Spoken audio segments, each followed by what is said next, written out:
হারিয়ে গেছে কি ইরানের পারমাণবিক অস্ত্রের উপাদান? কল্পনা করুন, এক সকালে হঠাৎ জাতিসংঘের পরমাণু সংস্থা IAEA ঘোষণা করলেও ইরানের ইউরেনিয়াম মজুদের সঠিক হিসাব তাদের কাছে নেই। যেন হাওয়ায় মিলিয়ে গেছে সেই তথ্য। এই খবরে কেঁপে উঠল ওয়াশিংটন, তেল আবিব আর ইউরোপের রাজধানীগুলো।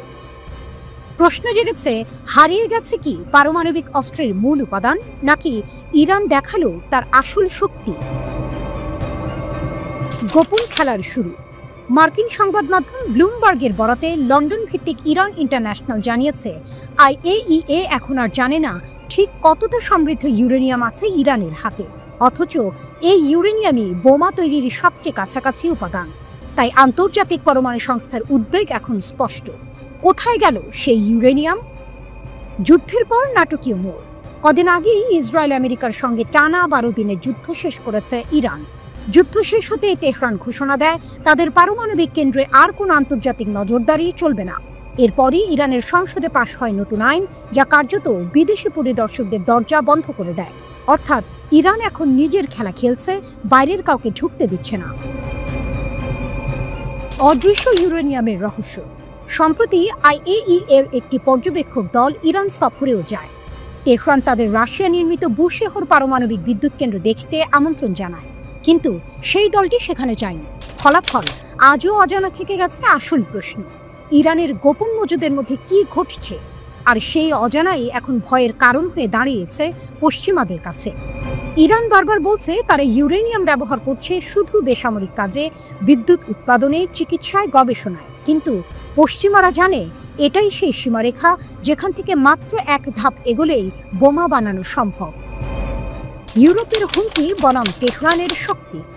ফ্রান্স, জার্মানি ও যুক্তরাজ্য ইতিমধ্যেই হুঁশিয়ারি দিয়েছে, চলতি মাসের শেষে আলোচনায় না বসলে ইরানের বিরুদ্ধে ফের স্ন্যাপব্যাক নিষেধাজ্ঞা ফিরিয়ে আনা হবে, অর্থাৎ আবারও চেপে ধরা হবে তেহরানকে। কিন্তু ইরানের উত্তর ছিল আরও কঠিন। তারা বলেছে প্রয়োজনে NPT চুক্তি থেকেও বেরিয়ে যাবে।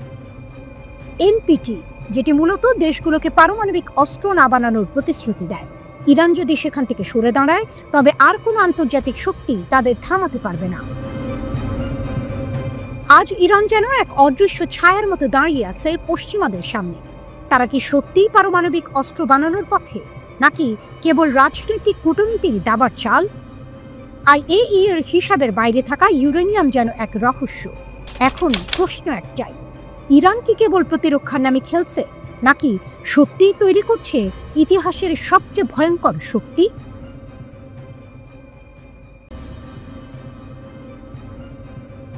রাতের আধার নামলে এই গাজা উপত্যকার আকাশ কেঁপে ওঠে আগুনের আলোয়। বিস্ফোরণ, গর্জন আর ধোঁয়ার ভেতর দিয়ে শোনা যায় ফিলিস্তিনি প্রতিরোধ যোদ্ধাদের প্রতিশোধের গান। যেন মৃত্যুর ভেতর দিয়ে জন্ম নিচ্ছে নতুন প্রতিরোধের শক্তি। ধ্বংসস্তূপের ভেতর থেকেও লড়াই। ইসরায়েলের বিমান হামলায় খান ইউনিসের দক্ষিণাঞ্চল ধ্বংসস্তূপে পরিণত হয়েছে, তবু থেমে নেই প্রতিরোধ। হামাসের সামরিক শাখা আল কাসম ব্রিগেড জানায় তাদের যোদ্ধারা ইসরায়েলি সেনাদের একটি ছাউনিতে অতর্কিত হামলা চালিয়েছে। মর্টার, ট্যাঙ্ক বিধ্বংসী গোলা, এমনকি হাতে তৈরি বিস্ফোরক দিয়েও তারা প্রতিরোধ গড়ে তুলছে। ফিলিস্তিনি ইসলামিক জিহাদের সামরিক শাখা আল কুদস ব্রিগেড একটি ফুটেজ প্রকাশ করেছে, যেখানে দেখা যায় যৌথভাবে ইসরায়েলি একটি সাঁজোয়া যানকে বিধ্বস্ত করছে তারা। ছোট ছোট প্লাটুন, হাতে সীমিত অস্ত্র, তবুও ভয়ঙ্কর বার্তা দিচ্ছে বিশ্বের অন্যতম শক্তিশালী সেনাবাহিনীকে। প্রতিরোধের গল্পের আড়ালে গণহত্যার পরিসংখ্যান। যখন এসব প্রতিরোধের খবর আসে, তখনই ভেসে আসে ভয়াবহ এক বাস্তবতা। ইসরায়েলের সেনাবাহিনীর নিজস্ব গোয়েন্দা তথ্যই জানাচ্ছে, গাজা উপত্যকায় হামলায় নিহত 6 ফিলিস্তিনের মধ্যে 5 জনই বেসামরিক মানুষ। এক যৌথ অনুসন্ধান প্রতিবেদনে এই তথ্য উঠে এসেছে। ইসরায়েলের +972 ম্যাগাজিন এর হিব্রু ভাষার সহযোগী প্রকাশনা লোকাল কল ও প্রভাবশালী ব্রিটিশ পত্রিকা দ্য গার্ডিয়ান যৌথভাবে ওই অনুসন্ধান প্রতিবেদন তৈরি করেছে। প্রতিবেদনে বলা হয়, এবছরের মে মাস পর্যন্ত ইসরায়েলি সেনাবাহিনীর গোপন গোয়েন্দা তথ্য ভাণ্ডারে নাম পরিচয় সহ 8900 জন হামাস ও ফিলিস্তিনি ইসলামিক জিহাদ PIJ যোদ্ধাকে নিহত বা সম্ভাব্য নিহত হিসেবে তালিকাভুক্ত করা হয়েছে। গাজার স্বাস্থ্য মন্ত্রণালয়ের হিসাবে অবরুদ্ধ উপত্যকায় এতদিনে নিহত হয়েছে প্রায় 53,000 মানুষ। গোপন নথি অনুযায়ী মাত্র 17% ছিলেন যোদ্ধা, বাকি 83%ই সাধারণ বেসামরিক মানুষ, শিশু, নারী, বৃদ্ধ। তুলনা টানা হচ্ছে সিরিয়া ও সুদানের গৃহযুদ্ধের সঙ্গে, কিন্তু গবেষকরা বলছেন সেখানকার গণহত্যার চেয়েও গাজায় মৃত্যু ভয়াবহ। গার্ডিয়ানের হাতে আসা নথি দেখায় মাত্র কয়েক মাসে ইসরায়েল যা করেছে তা ইতিহাসের ভয়ঙ্করতম গণহত্যাগুলোর একটিতে রূপ নিচ্ছে। চোখ বন্ধ করুন, ধ্বংস হয়ে যাওয়া খান ইউনুসের রাস্তায় ধুলো আর ধোঁয়া উঠছে। ভেঙে পড়া ঘরের ইটের ফাঁক দিয়ে বেরিয়ে আসছে ক্লান্ত, ক্ষুধার্ত কিছু তরুণ যোদ্ধা। তাদের কাঁধে মর্টার, হাতে আইইডি। দূরে ইসরায়েলি ট্যাঙ্ক অগ্রসর হচ্ছে। হঠাৎ বজ্রের মতো শব্দে আকাশ কাঁপিয়ে ওঠে বিস্ফোরণ। ট্যাঙ্ক থেমে যায়, ধোঁয়ার আড়ালে শোনা যায় স্লোগান, প্রতিরোধের জয় হোক। এই দৃশ্যই আজকের গাজা, যেখানে মৃত্যুর ছায়া থেকেও প্রতিরোধের আগুন জ্বলছে। আল কাসাম ও আল কুদসের যোদ্ধারা বারবার প্রমাণ করছে যুদ্ধ শুধু অস্ত্রের নয়, বরং ইচ্ছা শক্তিরও। শত্রুর অত্যাধুনিক ট্যাঙ্ক, ড্রোন বা বিমান প্রতিরোধ করা সহজ নয়, তবুও প্রতিটি হামলার ভেতর দিয়ে তারা বিশ্বকে মনে করিয়ে দিচ্ছে গাজা হার মানে না।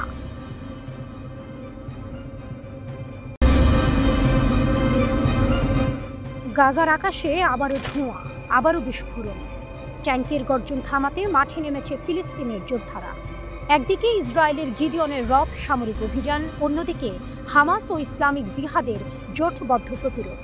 যুদ্ধ যেন দাবার খেলা, কিন্তু এখানে প্রতিটি চাল ধ্বংসের ছাপ রেখে যাচ্ছে। খান ইউনিসের মান এলাকা, আল রান্তিসি মসজিদের আশেপাশে জড়ো হয়েছে ইসরায়েলি সেনা আর তাদের সাঁজোয়া গাড়ি। হঠাৎ বজ্রপাতের মতো গর্জে ওঠে মর্টার শেল। হামাসের সামরিক শাখা আল কাসাম ব্রিগেড ঘোষণা করল এটি তাদের আঘাত সঠিক নিশানায় পড়েছে শত্রুর কাঁধে। একই সময়ে আরেক ফ্রন্টে গাজা সিটির আল সুজাইয়া পাড়ার পূর্বে অন্ধকার গলি থেকে বেরিয়ে আসে আল কাসাম আর ইসলামিক জিহাদের আল কুদস ব্রিগেড। হাতে ট্যাঙ্ক বিরোধী রকেট, বিস্ফোরণ। নিশানা করে তারা ইসরায়েলের মেরকাভা ট্যাঙ্ককে। মুহূর্তে আগুনে ঘিরে যায় যুদ্ধযান। সেই দৃশ্যের ভিডিও ছড়িয়ে পড়ে দুনিয়া জুড়ে। টুইস্টটা এখানে, শত্রুর চোখের সামনে থেকেই প্রতিরোধ যোদ্ধারা চালাচ্ছে হামলা, তারপর অদৃশ্য হয়ে যাচ্ছে গাজার গলিপথে। 20 আগস্ট আরেকটি বড় অপারেশন চালায় আল কাসাম। এবার লক্ষ্য খান ইউনিসের দক্ষিণ পূর্বে সদ্য গড়ে তোলা ইসরায়েলি সামরিক ঘাঁটি। পদাতিক বাহিনী প্রায় 1 প্লাটুন যোদ্ধা ঝাঁপিয়ে পড়ে। তাদের হাতে ইয়াসিন 105 আরপিজি, শাওয়াজ বিস্ফোরক আর আইইডি। একের পর এক আঘাত করতে থাকে মেরকাভা ট্যাঙ্কের উপর। ধুলো, ধোঁয়া আর বিস্ফোরণের শব্দে কেঁপে ওঠে গোটা সীমান্ত। অন্যদিকে ইসরায়েল নতুন পরিকল্পনা নিয়ে এগোচ্ছে। ঘোষণা করেছে গাজার দ্বিতীয় দখল অভিযান। 162তম ডিভিশন নামানো হয়েছে, 1,33,000 রিজার্ভ সৈন্যকে প্রস্তুত রেখেছে। প্রথম ধাপে দক্ষিণে তৈরি করা হবে তথাকথিত মানবিক অঞ্চল, বেসামরিকদের সরিয়ে নিয়ে শহরকে ঘেরাও করা হবে। এরপর ধাপে ধাপে বিমান হামলা, কামানের গোলা আর স্থল সেনার আগ্রাসনে গাজা সিটিকে পুরোপুরি কবজায় নেবে, এমনটাই দাবি করছে ইসরায়েলি সেনা। কিন্তু বাস্তবতা আলাদা ছবি আঁকছে। প্রতিটি অগ্রগতির পথে মর্টার শেল, বিস্ফোরণ আর ছায়ার মতো উপস্থিত ফিলিস্তিনি যোদ্ধারা বাঁধা হয়ে দাঁড়াচ্ছে। বিশ্লেষকরা বলছেন গাজার সংকীর্ণ গলি আর গোপন সুড়ঙ্গের ভেতর যুদ্ধক্ষেত্র এমন জটিল যে শক্তিশালী সেনাও বারবার হোঁচট খাচ্ছে। দৃশ্যটা সিনেমার মতো। এক পাশে বিশ্বের অন্যতম আধুনিক সেনা, সাঁজোয়া ট্যাঙ্ক আর আকাশে ড্রোনের ঝড়। অন্য পাশে হাতে তৈরি বিস্ফোরক, মর্টার আর বীরত্বে ভর করে এগিয়ে চলা ফিলিস্তিনি যোদ্ধারা। গাজার আকাশে ভেসে ওঠে প্রতিরোধের প্রতীকী শব্দ, আমরা হার মানব না, ট্যাঙ্ক যত বড়ই হোক আমাদের মাটিই আমাদের শক্তি। গাজার যুদ্ধ তাই শুধু দখল আর প্রতিরোধের লড়াই নয়, এটা শক্তির অসম লড়াই, যেখানে ছোট্ট শহরের যোদ্ধারা প্রতিবারই নতুন টুইস্ট এনে দিচ্ছে দুনিয়ার সামনে।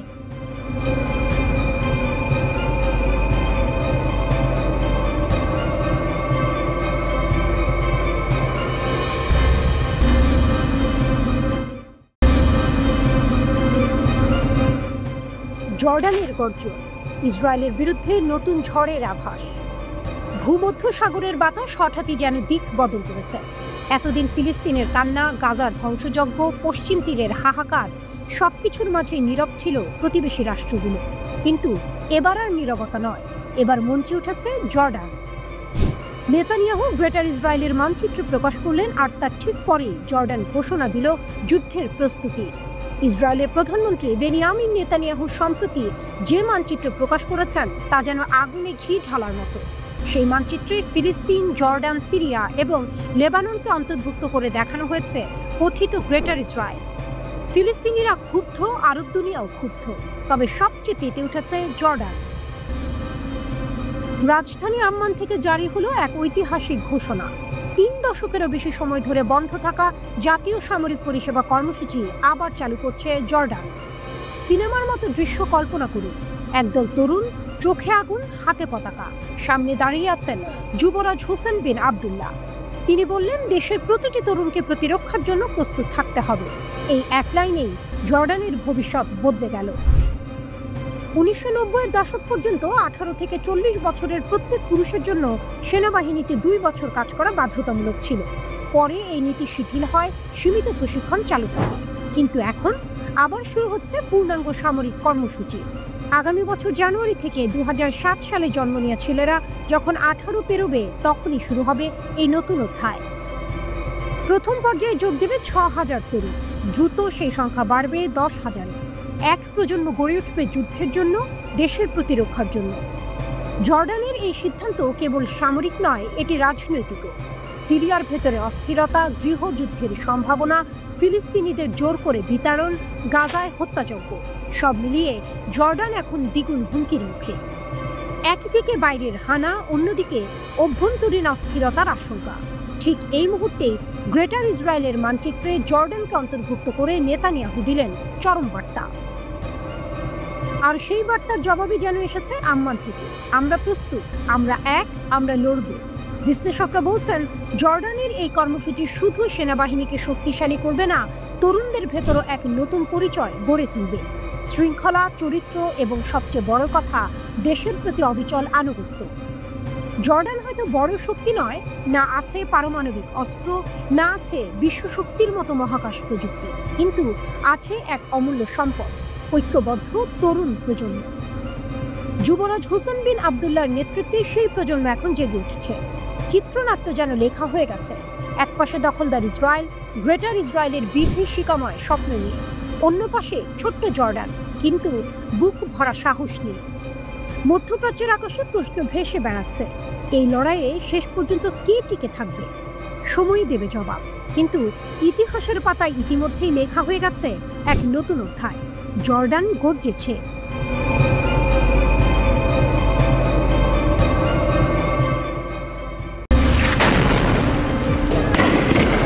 যুদ্ধের ছায়া আবারও কি ঘনাচ্ছে? সংঘাত কি এবার আরও তীব্র হবে? মধ্যপ্রাচ্যের আকাশে ধীরে ধীরে জমছে এক অগ্নিঘূর্ণির মেঘ। বিশ্বজুড়ে গোয়েন্দা প্রতিবেদনের স্রোত বলছে, ডিসেম্বরে নয়, হয়তো অগাস্টের শেষেই ইসরায়েল আবার ঝাঁপিয়ে পড়তে পারে ইরানের উপর। ইরান জানে ঝড় আসছে, এবং এবার তারা দাঁড়িয়ে থাকবে না। শুরু থেকেই আঘাত করবে, যেন প্রথম নিঃশ্বাসেই শত্রুর অহংকার চূর্ণ হয়ে যায়। লক্ষ্য একটাই, ইসরায়েলের সামরিক আধিপত্যের স্বপ্ন গুঁড়িয়ে দেয়া। জুনের যুদ্ধ ছিল কেবল ইরানের পারমাণবিক কর্মসূচি ধ্বংসের অভিযান ছিল না, ওটা ছিল মধ্যপ্রাচ্যের ক্ষমতার ভারসাম্য বদলানোর চেষ্টা। 2 দশক ধরে ইসরায়েল চাইছে আমেরিকাকে ব্যবহার করে ইরানকে দুর্বল করতে, যা একা তাদের পক্ষে সম্ভব নয়। তখন ইসরায়েলের 3টি গোপন উদ্দেশ্য ছিল: আমেরিকাকে সরাসরি যুদ্ধে টেনে আনা, ইরানি সরকারকে ভেঙে ফেলা, ইরানকে এমন এক ভঙ্গুর রাষ্ট্রে পরিণত করা যাকে সিরিয়া বা লেবাননের মতো অবলীলায় বোমা মারা যাবে। কিন্তু ফলাফল, শুধু প্রথম লক্ষ্যটাই আংশিক সফল। ট্রাম্পের অংশগ্রহণ ছিল সীমিত, পূর্ণাঙ্গ যুদ্ধ নয়, আর সেখানেই ইসরায়েলের গতি থেমে যায়। ইরানের অটল প্রতিরোধ। ইসরায়েল ভেবেছিল শুরুতেই আঘাত করে শাসন ব্যবস্থাকে ভেঙে ফেলবে। 30 জন শীর্ষ কমান্ডার ও 19 জন পারমাণবিক বিজ্ঞানীকে হত্যা করেও তারা পেল সাময়িক সাফল্য। মাত্র 18 ঘন্টায় ইরান প্রতিস্থাপন করল সেই কমান্ডারদের আর ছুড়ল বিধ্বংসী ক্ষেপণাস্ত্র। বার্তা স্পষ্ট, আমরা ক্ষয় সহ্য করব, তবু শত্রুর দিকে বজ্রপাত নামাবো। মোসাদের ফোন হুমকি, আতঙ্ক ছড়ানোর চেষ্টা, সব ব্যর্থ। কোনো জেনারেল পালায়নি, বরং দেশ জুড়ে জেগে উঠছিল জাতীয়তাবাদের ঢেউ। প্রতিটি শহর, প্রতিটি প্রদেশে মানুষ পতাকার চারপাশে দাঁড়ালো, কেউ সরকারের জন্য, কেউ দেশের জন্য, কিন্তু সবার লক্ষ্য এক, ইসরায়েলকে ঠেকানো। ইসরায়েলের উল্টো ক্ষতি। যুদ্ধ বাড়লে ইসরায়েলের ক্ষতি হতো আরো ভয়াবহ। বিমান প্রতিরক্ষা দুর্বল হয়ে পড়ছিল, ইরানের ক্ষেপণাস্ত্র ক্রমে ভেদ করছিল লোহার ঢাল। মার্কিন সমর্থন না থাকলে ইসরায়েল জানত এই সংঘাত তার জন্য আত্মঘাতী। তাই যুদ্ধবিরতি, কিন্তু মাথার ভেতর জমে থাকা প্রতিশোধের আগুন নিভল না। ট্রাম্পের দ্বিধা। দ্বিতীয় দফায় ইসরায়েল আক্রমণ করলে ট্রাম্প কি করবেন? তিনি দীর্ঘ যুদ্ধ চান না, কিন্তু প্রথম হামলা দিয়ে ইতিমধ্যেই ফাঁদে পা দিয়েছেন। 12 দিনের সংঘাত আমেরিকার ক্ষেপণাস্ত্র মজুদের ফাঁক উন্মোচন করেছে। এখন সামনে দুটি পথ: পুরোপুরি যুদ্ধে নামা অথবা ইসরায়েলের চাপ প্রতিহত করা। কিন্তু প্রতিহত করতে লাগবে ইস্পাতের মতো ইচ্ছা শক্তি, যা ট্রাম্পের অতীত সিদ্ধান্তে দেখা যায়নি। বিশেষজ্ঞরা বলছেন পরবর্তী যুদ্ধ হবে সিনেমার ক্লাইম্যাক্সের মতো। প্রথম দৃশ্যে বিস্ফোরণ, আকাশ কাঁপানো ক্ষেপণাস্ত্র, ভূপাতিত লোহার ঢাল। ইরান আর ধৈর্যের নাটক খেলবে না। তাদের কৌশল হবে এক ঝড়ে শত্রুর অহংকার ভাসিয়ে নিয়ে যাওয়া। আর যদি আমেরিকা আবার ঝাঁপিয়ে পড়ে, তবে ইতিহাস লিখবে ইরাক ছিল সহজ লড়াই, ইরান হবে রক্তে রঙিন দুঃস্বপ্ন। গাজা যুদ্ধের উত্তপ্ত আকাশ হঠাৎই যেন বজ্রপাতের শব্দে কেঁপে উঠল। দূর থেকে ভেসে এলো ধাতব ডানার গুঞ্জন, যেন প্রতিশোধের বার্তা বহন করে আছড়ে পড়ছে আকাশ থেকে। গাজা দখলের উন্মাদনায় বুঁদ ইসরায়েলের ওপর নেমে এলো কয়েক সপ্তাহের মধ্যে সবচেয়ে বড় বিমান হামলা।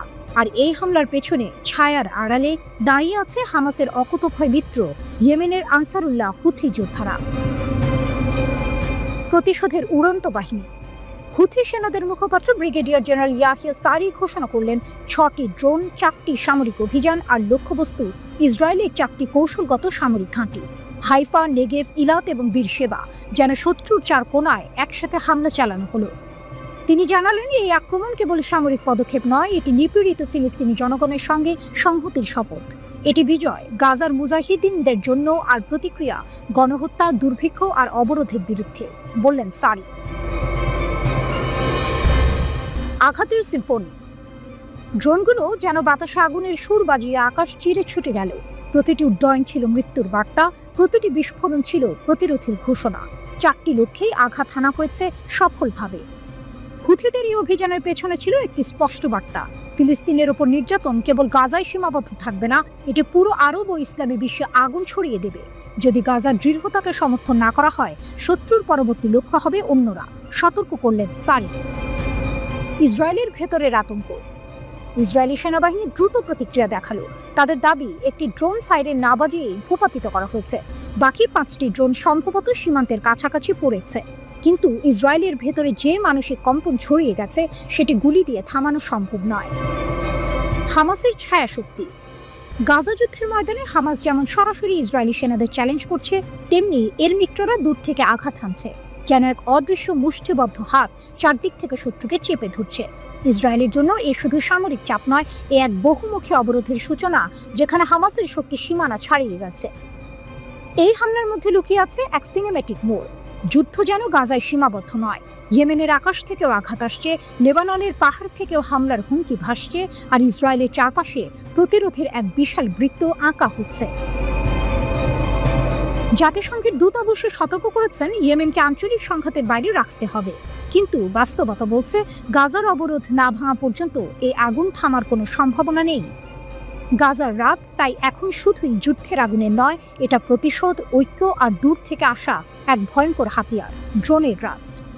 যেন আকাশও ঘোষণা করছে, গাজা একা নয়। রাতের আকাশে ধোঁয়ার রেখা, দূরে বিস্ফোরণের গর্জন। মধ্যপ্রাচ্যের মানচিত্র আবারও আঁকা হয়েছিল আগুনের দাগ। ইরান ও ইসরায়েলের মধ্যে তীব্র সংঘর্ষের এই গল্পের পেছনে লুকিয়ে আছে এক চমকপ্রদ মোড়। যে রাশিয়াকে এতদিন ইরানের ঘনিষ্ঠ বন্ধু, বিশ্বস্ত মিত্র হিসেবে দেখা হয়েছে, সেই রাশিয়া যুদ্ধের মুহূর্তে পাশে দাঁড়ায়নি। কেন? উত্তরটি যেন এক গুপ্তচরের কানে ফিসফিসানো গোপন বার্তার মতো। যুদ্ধ শুরুর ঠিক কয়েকদিন আগে ইসরায়েল নাকি সরাসরি মস্কোকে সতর্ক করেছিল, ইরানকে কোনো সাহায্য দেওয়া যাবে না। অভিযোগ করছেন ইরানের কট্টরপন্থী নেতারা। তারা বলছেন, রাশিয়া ইসরায়েলের কাছ থেকে তথ্য পেয়ে তেহরানের প্রতি সমর্থন গোপন করে। এই প্রকাশের পর থেকে তেহরান মস্কো সম্পর্ক নিয়ে বিতর্ক তুঙ্গে। প্রশ্ন উঠছে, পুতিন কি সত্যি ইরানের বন্ধু, নাকি প্রয়োজনের সময় বন্ধুদের ত্যাগ করতে দ্বিধা করেন না? মস্কো এখন মধ্যপ্রাচ্যে আরও দৃঢ়ভাবে নিজের প্রভাব বাড়াচ্ছে। রাশিয়ার ভূ রাজনৈতিক পরিকল্পনায় ইরান এখন এক অপরিহার্য কেন্দ্রীয় অংশে পরিণত হয়েছে, কারণ কঠোর নিষেধাজ্ঞার কারণে ভারত মহাসাগর থেকে পূর্ব আফ্রিকা পর্যন্ত পৌঁছানো রাশিয়ার জন্য বড় চ্যালেঞ্জ হয়ে দাঁড়িয়েছে। আর সেই কারণেই সব মিলিয়ে রাশিয়ার প্রধান সহযোগী ও এক শক্তিশালী অংশীদার হিসেবে উঠে এসেছে ইরান। এতদিন তাদের সম্পর্ক ছিল বেশ বন্ধুত্বপূর্ণ, কিন্তু সম্প্রতি এই সম্পর্ক ঘিরে তৈরি হয়েছে ধোঁয়াশা। ইরান ও ইসরায়েলের মধ্যে তীব্র উত্তেজনার মাঝেই হঠাৎ যুক্তরাষ্ট্র ইরানের পারমাণবিক স্থাপনাগুলোতে বিমান হামলা চালায়। এতে সরাসরি যুক্তরাষ্ট্র নিজেকে এই সংঘাতে জড়িয়ে ফেলে। কিন্তু এই সময়ে ইরানের সবচেয়ে বড় বন্ধু হিসেবে পরিচিত রাশিয়া নীরব থেকে যায়। যদিও রাশিয়া এক অদ্ভুত ভারসাম্য ধরে রেখেছে, একদিকে ইসরায়েলের সঙ্গে তাদের অর্থনৈতিক ও রাজনৈতিক সম্পর্ক, অন্যদিকে ইরানের সঙ্গে সামরিক জোট। কিন্তু ইউক্রেন যুদ্ধের পর মস্কোর কৌশল বদলেছে। মধ্যপ্রাচ্যে তাদের ভূ রাজনৈতিক খেলায় ইরান ছিল গুরুত্বপূর্ণ অংশীদার। ইরানের ড্রোন প্রযুক্তি রাশিয়াকে ইউক্রেন যুদ্ধে বড় সুবিধা দিয়েছে। 2022 সালে দুই দেশের মধ্যে $1.75 বিলিয়ন ড্রোন চুক্তি হয়, যাতে বলা ছিল 2025 সালের মধ্যে 6000 শাহেদ ড্রোন তৈরি হবে। কিন্তু রাশিয়া 1 বছর আগে সেই লক্ষ্যমাত্রা পূর্ণ করে, আর তাতেই শুরু হয় মতবিরোধ। উপগ্রহ চিত্র ধরা পড়েছে মস্কো থেকে প্রায় 600 মাইল দূরে বিশাল কারখানায় এখন শাহিদ ড্রোনের উৎপাদন চলছে পূর্ণ গতিতে, তাও ইরানের সাহায্য ছাড়াই। পশ্চিমা গোয়েন্দারা বলছে আজ রাশিয়া প্রায় 90% শাহিদ সিরিজের ড্রোন নিজে বানাতে সক্ষম। শুধু তাই নয়, চুক্তি অনুযায়ী ইরানকে অর্থ নাকি সম্পূর্ণ দেয়নি রাশিয়া। আরেকটি সংবেদনশীল ইস্যু আঞ্চলিক অবকাঠামো প্রকল্প জাঙ্গেজুর করিডোর। আজারবাইজান ও আর্মেনিয়াকে যুক্ত করবে এই পথ, যা ইরান বহুদিন ধরে বিরোধিতা করছে, কারণ এতে তাদের আঞ্চলিক প্রভাব কমে যাওয়ার আশঙ্কা। কিন্তু রাশিয়া এর সমর্থনে দাঁড়িয়ে আবারও ইরানকে অস্বস্তিতে ফেলেছে। সাম্প্রতিক হামলায় তাদের প্রতিরক্ষা ব্যবস্থার দৃঢ়তা, ড্রোন প্রযুক্তির শক্তি এবং ক্ষেপণাস্ত্র সক্ষমতা দেখিয়ে দিয়েছে তারা এখনও মধ্যপ্রাচ্যের অন্যতম বড় সামরিক শক্তি। ইরান জানে মিত্র বদলাতে পারে, কিন্তু শক্তি থাকলে খেলার নিয়মও বদলানো যায়। একটা প্রশ্ন বাতাসে ঝুলে আছে, রাশিয়া কি সত্যি ইরানের কৌশলগত বন্ধু, নাকি নিজেদের স্বার্থে যে কোনো সময় ছুরি চালিয়ে দেবে? পেছনের অন্ধকারে ভেসে ওঠে ড্রোনের গুঞ্জন, আর আকাশে প্রতিধ্বনিত হয় এক সতর্ক সংকেত। বন্ধুত্বের প্রতিশ্রুতি যুদ্ধক্ষেত্রে অনেক সময় কেবল ধোঁয়া হয়ে উড়ে যায়। রাতের আকাশে বাজ পাখির মতো উড়ছিল ইসরায়েলের নতুন আধুনিক F-35 স্টেলথ যুদ্ধ বিমানগুলো। এই যুদ্ধ বিমানগুলোকে বলা হয় পৃথিবীর সবচেয়ে উন্নত অদৃশ্যমান বিমান। কিন্তু সেই আকাশেই ইরানের বুকে বাজল এক বিধ্বংসী গান। ইরানের বিমান প্রতিরক্ষা ও ক্ষেপণাস্ত্র বাহিনী একের পর এক F-35 ভূপাতিত করেছিল, যা এতদিন ভাবা হয়েছিল অসম্ভব। প্রথমবারের মতো ইরান এক পঞ্চম প্রজন্মের স্টেলথ যুদ্ধ বিমান ভূপাতিত করেছিল, ফিল্মের মতো নয়, বাস্তব যুদ্ধের মাঠে। এই ঘটনায় শুধু ইসরায়েলের নয়, গোটা বিশ্বের নজর ঘুরে গেছে। ইরানের এই কৌশল ছিল নিখুঁত পরিকল্পিত। তারা তাদের সক্রিয় রাডার সিস্টেম লুকিয়ে রেখেছিল, শত্রুর চোখে আকাশ নির্জন দেখিয়ে। ইসরায়েলি ড্রোন ও বিমান ভুল কৌশল অনুসরণ করে বলে ভেবেছিল তারা ইরানের বিমান প্রতিরক্ষা ভঙ্গুর করে ফেলেছে। কিন্তু আসল চমক ছিল এরপর। ইরান তার লুকানো রাডারগুলো সক্রিয় করল, ফাঁদে ফেলে দিল আকাশের অদৃশ্য বাজ পাখিদের। এই আঘাত শুধু সামরিক নয়, বরং একটি শক্তির বার্তা। ইরান আর পেছনে নেই। তাদের প্রযুক্তি, তাদের প্রস্তুতি এখন এমন পর্যায়ে পৌঁছেছে যেখানে সবচেয়ে আধুনিক ও দামি বিমানগুলো ধ্বংস হতে পারে। এরই প্রভাবে স্পেন তার বহু পরিকল্পিত F-35 ক্রয় বাতিল করার সিদ্ধান্ত নিয়েছে। তারা মার্কিন স্টেলথ বিমানের বদলে ইউরোপীয় বিমান যেমন ইউরোফাইটার টাইফুন ও FCAS প্রকল্পের দিকে ঝুঁকছে।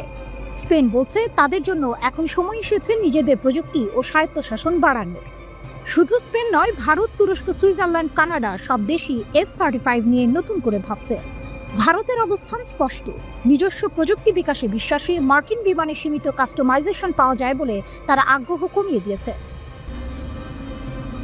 ইরানের ক্ষেপণাস্ত্র হামলা আর বিমান প্রতিরক্ষার সফলতা শুধু যুদ্ধক্ষেত্রেই নয়, বিশ্ববাজারেও প্রভাব ফেলেছে।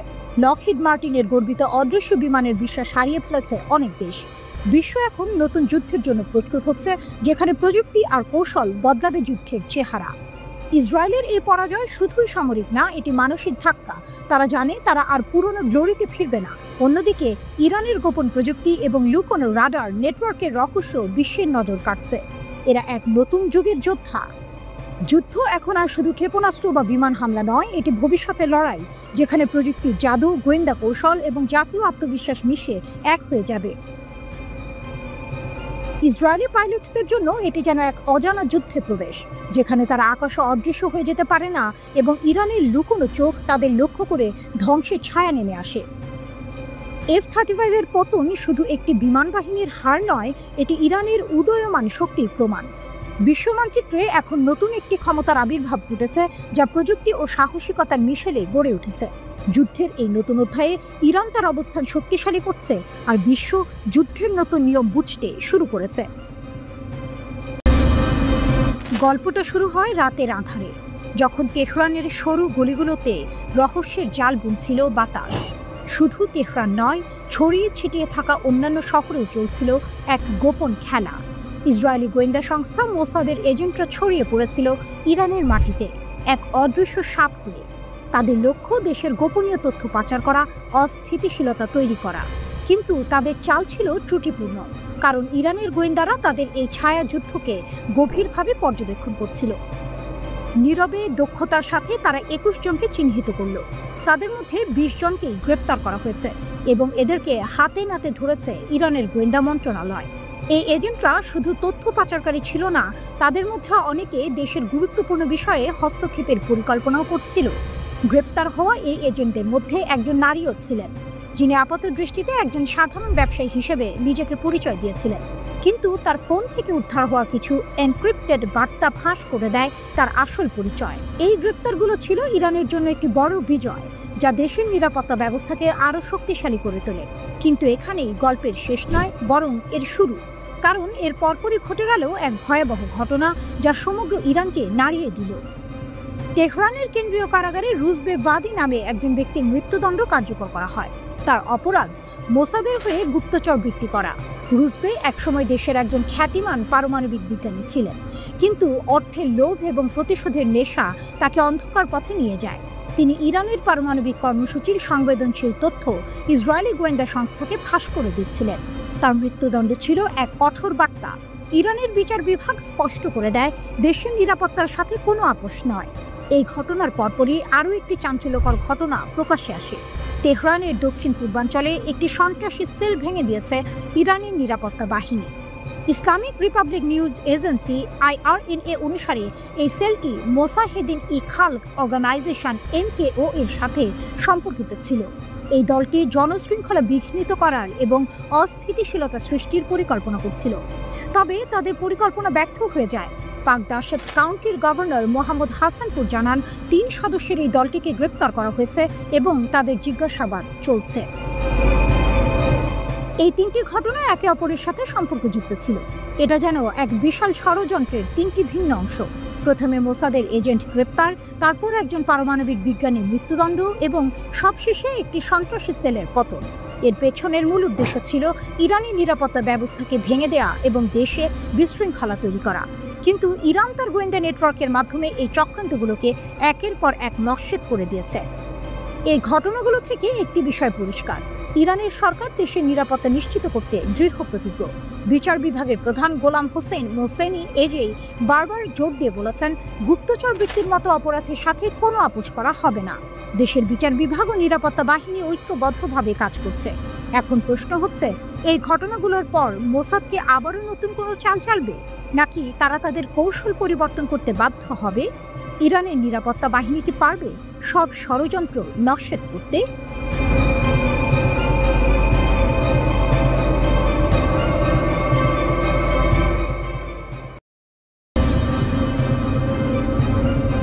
ফাঁসির মঞ্চে এক পরমাণু বিজ্ঞানী, বিশ্বাসঘাতকতার এক নির্মম গল্প। গল্পটা শুরু হয়েছিল নীরবে। এক ফাঁসি কার্যকর হয়েছে, খবরটা যেন প্রতিদিনকার সাধারণ এক ঘটনার মতো। কিন্তু এই সাধারণের আড়ালে লুকিয়ে ছিল এক চাঞ্চল্যকর সত্য, এক ভয়ঙ্কর বিশ্বাসঘাতকতার গল্প। এই ফাঁসির আসামি কোনো সাধারণ অপরাধী নয়। একসময় সে ছিল ইরানের গর্ব, এক পরমাণু বিজ্ঞানী। নাম তার রুজবে ভাদি। গুগলে তার নাম খুঁজলে দেখা যায় তার ক্যারিয়ার ছিল অত্যন্ত উজ্জ্বল। ইরানের পারমাণবিক শক্তি অর্জনের জন্য তার অবদান ছিল অপরিসীম। ডক্টরেট ডিগ্রিধারী এই বিজ্ঞানী 2011 সালে দেশের সবচেয়ে সেরা কিছু পরমাণু বিজ্ঞানীর সঙ্গে মিলে একটি গবেষণাপত্র লিখেছিলেন। তাদের এই গবেষণা ইরানের পারমাণবিক অগ্রগতির এক গুরুত্বপূর্ণ ধাপ ছিল। কিন্তু কে জানতো, দেশের উন্নতির জন্য দিনরাত পরিশ্রম করা এই মানুষটির ভেতরেই লুকিয়ে ছিল এক বিষাক্ত সাপ। ইরানের বিচার বিভাগ ঘোষণা করে ইসরায়েলের গুপ্তচর হিসেবে কাজ করার জন্য রুজবে ভাদির মৃত্যুদণ্ড কার্যকর করা হয়েছে। ইরানের এই বিশ্বাসঘাতকতার গল্পটা যেন এক সিনেমার প্লট। সেই জুন মাসে ইসরায়েলের সঙ্গে সংঘাতে যে কয়েকজন ইরানি পরমাণু বিজ্ঞানী শহীদ হয়েছিলেন, রুজবে তাদেরই একজন সহকর্মী ছিলেন। তিনি শহীদ বিজ্ঞানীদের সম্পর্কে গুরুত্বপূর্ণ গোপন তথ্য মোসাদের হাতে তুলে দিয়েছিলেন। এই তথ্যই হয়তো সেই হামলার কারণ। সরকার বলছে ভাদিকে অনলাইনে নিয়োগ করা হয়েছিল। মোসাদের একজন কর্মকর্তা তাকে যাচাই বাছাই করেন, তারপর তাকে কেভিন নামে পরিচিত একজন হ্যান্ডলারের কাছে হস্তান্তর করা হয়। মোসাদ বুঝতে পারে ভাদির কর্মক্ষেত্র ও তার পদমর্যাদা তাকে এক উচ্চ মূল্যবান উৎস করে তুলতে পারে। মোসাদ তাই তাকে সরাসরি তাদের সেরা একটি বিভাগের সাথে যুক্ত করে। তাকে প্রতি মাসে একটি ক্রিপ্টোকারেন্সি ওয়ালেটের মাধ্যমে অর্থ প্রদান করা হতো, যেন তার গতিবিধি বোঝা না যায়। ভাদিকে শুধু টাকা দিয়ে শান্ত করা হয়নি, তাকে দেওয়া হয়েছিল একটি বিশেষ ফোন, ল্যাপটপ এবং 2টি ফ্ল্যাশ ড্রাইভ। এরপর তাকে দেওয়া হয় গোপন তথ্য সংগ্রহের প্রশিক্ষণ। সফলভাবে প্রশিক্ষণ শেষে তিনি ইরানের সবচেয়ে স্পর্শকাতর ও গোপন তথ্য মোসাদের কাছে পাচার করা শুরু করেন। এই বিশ্বাসঘাতকতা শুধু একজন বিজ্ঞানীর নয়, পুরো দেশের প্রতি ছিল এক ভয়ঙ্কর আঘাত। ঘটনাটি আবারও প্রমাণ করে শত্রুরা কেবল সামরিক শক্তি দিয়ে আঘাত করে না, তারা দেশের ভেতর থেকেই শত্রুদের তৈরি করার চেষ্টা করে। কিন্তু ইরান তার শক্তি ও প্রতিরোধের প্রমাণ রেখেছে। বিশ্বাসঘাতককে খুঁজে বের করে তাকে সর্বোচ্চ শাস্তি দিয়ে ইরান প্রমাণ করেছে যে দেশের নিরাপত্তার সঙ্গে কোনো আপোষ করা হবে না। এই ফাঁসি কেবল একজন অপরাধীর শাস্তি নয়, এটি ইরানের সেই শক্তির প্রতিধ্বনি যা দেশের সার্বভৌমত্ব ও নিরাপত্তার জন্য যে কোনো মূল্যে লড়তে প্রস্তুত। এই ফাঁসির ঘটনাটি যেন এক সতর্কবাণী, যা বলছে যে কোনো দেশের সবচেয়ে বড় শত্রু দেশের বাইরের নয়, বরং ভেতরের বিশ্বাসঘাতকরা। ইরানের এই কঠোর পদক্ষেপ প্রমাণ করে দেশের সুরক্ষার জন্য তারা কতটা দৃঢ় প্রতিজ্ঞ।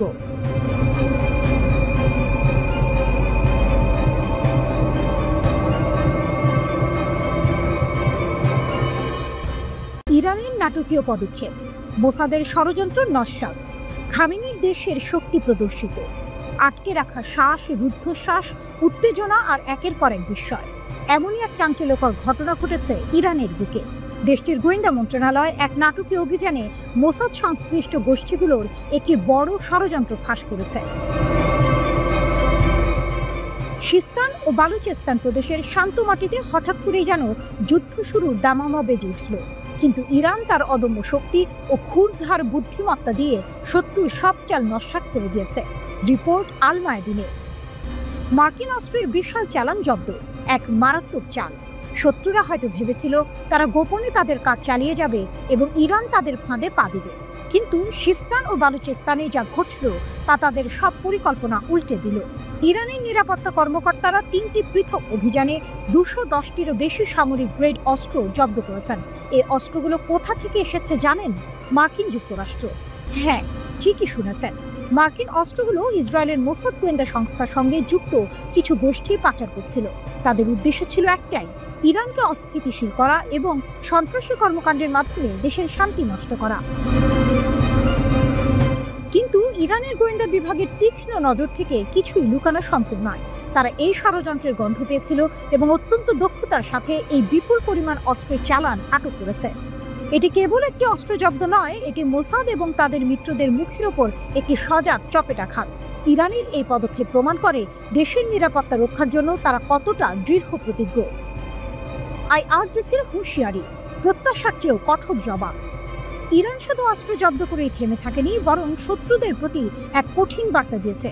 দেশটির সামরিক কমান্ডারদের শাহাদাতের 40তম দিন উপলক্ষে দেয়া এক বিবৃতিতে Islamic revolutionary guard corps IRGC স্পষ্ট জানিয়ে দিয়েছে, ইরানের নিরাপত্তার উপর যে কোনো হুমকির জবাবে তারা প্রত্যাশার চেয়েও বেশি কঠোর প্রতিক্রিয়া জানাবে। বিবৃতিতে বলা হয়েছে, অপারেশন ট্রু প্রমিস 3 এর চেয়েও বেশি শক্তিশালী এবং বেদনাদায়ক হবে তাদের পরবর্তী পদক্ষেপ। এই হুঁশিয়ারি দেওয়া হয়েছে মূলত যুক্তরাষ্ট্র, ইসরায়েল এবং তাদের মিত্রদের উদ্দেশ্যে। এর মাধ্যমে আইআরজিসি নিজেদের অপ্রতিরোধ্য শক্তির কথা পুনরায় স্মরণ করিয়ে দিয়েছে। তারা যে কোনো আগ্রাসনের বিরুদ্ধে যে কোনো সময়, যে কোনো স্থানে কড়া জবাব দিতে প্রস্তুত। এই ঘটনাগুলো কেবল অস্ত্রের চালা নাটকের খবর নয়, বরং এটি ইরানের অদম্য শক্তি, সামরিক প্রস্তুতি এবং দেশের নিরাপত্তা নিশ্চিত করার দৃঢ় প্রতিজ্ঞার এক সুস্পষ্ট প্রতিফলন। শত্রুরা যখন দেশের শান্তি নষ্ট করতে চায়, তখন ইরান যেন আরও শক্তিশালী হয়ে ওঠে। এই নাটকীয় মোড় এবং রুদ্ধশ্বাস পরিস্থিতি প্রমাণ করে ইরানকে দুর্বল ভাবার কোনো অবকাশ নেই। দেশের সার্বভৌমত্ব রক্ষায় তারা যে কতটা অপ্রতিরোধ্য তা আবারও প্রমাণিত হলো। এই ঘটনা কি অঞ্চলে আরও নতুন কোনো উত্তেজনার জন্ম দেবে, নাকি শত্রুরা ইরানের এই শক্তি দেখে পিছু হটবে?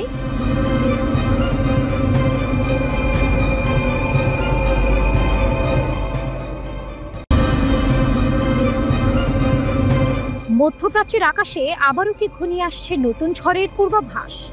গাজা থেকে শুরু করে সমগ্র ভূখণ্ডে চলা সংঘাতের উত্তাপ যখন কিছুটা থিতু হচ্ছিল, ঠিক তখনই যেন তেহরান থেকে ভেসে এলো এক হুঙ্কার। এই বার্তা কেবল কোনো রাজনৈতিক বিবৃতি নয়, বরং ইসরায়েলের প্রতি এক সরাসরি এবং শীতল চ্যালেঞ্জ। ইরানের সেনাপ্রধান মেজর জেনারেল আমির হাতামির কণ্ঠে শোনা গেল সেই হুঁশিয়ারি, আমাদের ক্ষেপণাস্ত্র ও ড্রোন শক্তি সম্পূর্ণরূপে সংরক্ষিত, আর তা গুলি চালানোর জন্য প্রস্তুত। এই বাক্যটি যেন এক সিনেমার সবচেয়ে গুরুত্বপূর্ণ সংলাপের মতো। এটি নিছক একটি ঘোষণা নয়, বরং এক সুদূর প্রসারী কৌশলের ইঙ্গিত। হাতামি স্পষ্ট ভাষায় জানিয়ে দিয়েছেন তারা ইসরায়েলি হুমকিকে বিন্দুমাত্র হালকাভাবে দেখছেন না, বরং তিনি ইসরায়েলকে আখ্যা দিয়েছেন এক শত্রু এবং একগুঁয়ে প্রতিপক্ষ হিসেবে, যার ইতিহাস আগ্রাসন ও অপরাধের সাক্ষী। তার মতে ইসরায়েলের নৃশংস কর্মকাণ্ড শুধু গত 2 বছরের গাজা হামলায় সীমাবদ্ধ নয়, বরং 80 বছরের কম সময়ের ইতিহাস জুড়ে তা বারবার দেখা গেছে। ইরানের এই অনড় অবস্থান আসলে তাদের শক্তির এক গভীর আত্মবিশ্বাস থেকে এসেছে। হাতামি জোর দিয়ে বলেন, জাতি হিসেবে তারা অনেক ত্যাগ স্বীকার করেছে। জ্যেষ্ঠ কমান্ডার, বিজ্ঞানী এবং নিরীহ বেসামরিকদের শাহাদাত বরণ করতে হয়েছে। কিন্তু তার দাবি, এই অসম যুদ্ধে তারা জয়লাভ করেছে, কারণ তারা শত্রুর ওপর উল্লেখযোগ্য আঘাত হেনেছে এবং তাদের সব কৌশলগত লক্ষ্য ব্যর্থ করে দিয়েছে। পশ্চিমা বিশ্ব যখন ইরানকে কোণঠাসা মনে করছিল, তখন তারা নিজেদেরকে বিজয়ী হিসেবে দেখছে। এটি কেবল সামরিক শক্তি নয়, বরং এক মানসিক প্রতিরোধের বিজয়। সেনাপ্রধান আরও বলেছেন, তাদের এই ক্ষমতা সুরক্ষিত ও সুদৃঢ় থাকবে। তাদের প্রতিশোধমূলক অভিযান যুদ্ধবিরতির শেষ মুহূর্ত পর্যন্ত জারি ছিল, আর ভবিষ্যতেও দেশের প্রতিরক্ষা শিল্প, বৈজ্ঞানিক অগ্রগতি এবং প্রযুক্তিগত উন্নয়নকে তারা আরও দৃঢ় সংকল্পের সাথে এগিয়ে নিয়ে যাবে। এই ঘোষণা থেকে বোঝা যায়, ইরান শুধুমাত্র বর্তমান নিয়ে ভাবছে না, বরং ভবিষ্যতের জন্য নিজেদের আরও শক্তিশালী করতে বদ্ধপরিকর। এই পটভূমিতে ইরানের ইসলামিক রিভলিউশনারি গার্ড কর্পসের মুখপাত্র ব্রিগেডিয়ার জেনারেল আলী মোহাম্মদ নাইনির একটি সতর্কবার্তা যেন শেষ পেরেক ঠুকে দেয়।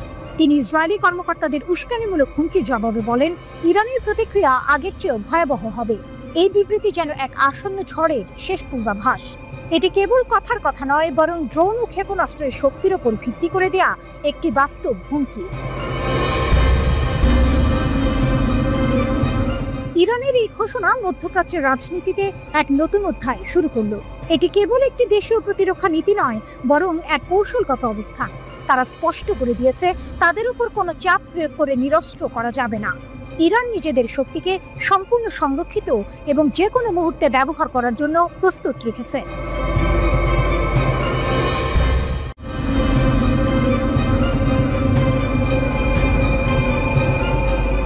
আবারও ক্ষেপণাস্ত্র হামলার পর ভূগর্ভস্থ আশ্রয় কেন্দ্রে ইসরায়েলিরা।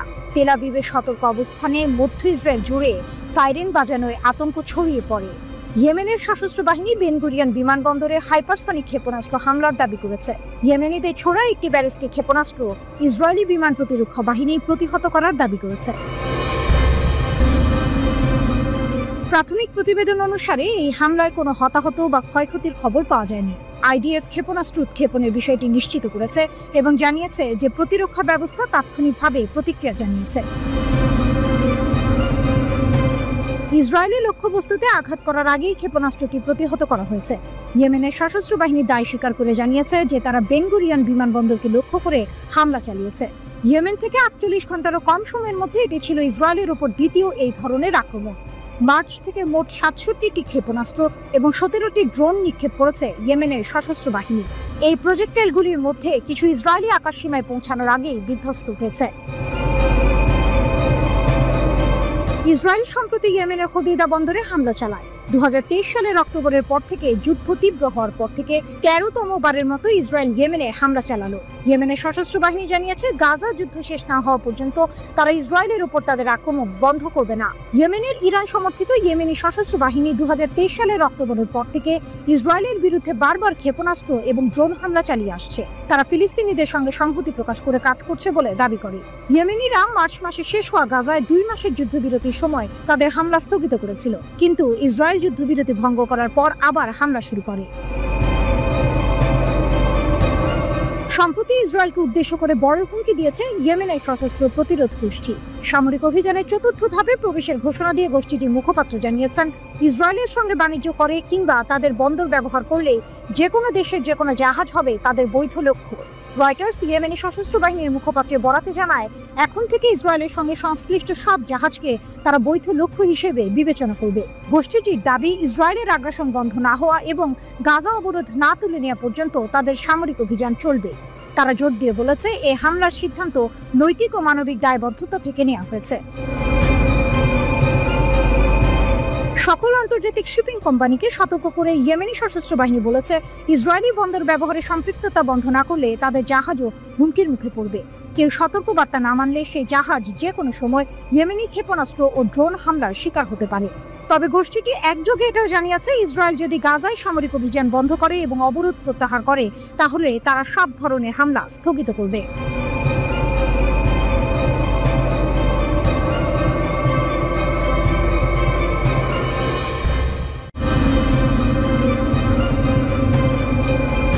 ইরান অদম্য এক জাতির অবিশ্বাস্য উত্থান।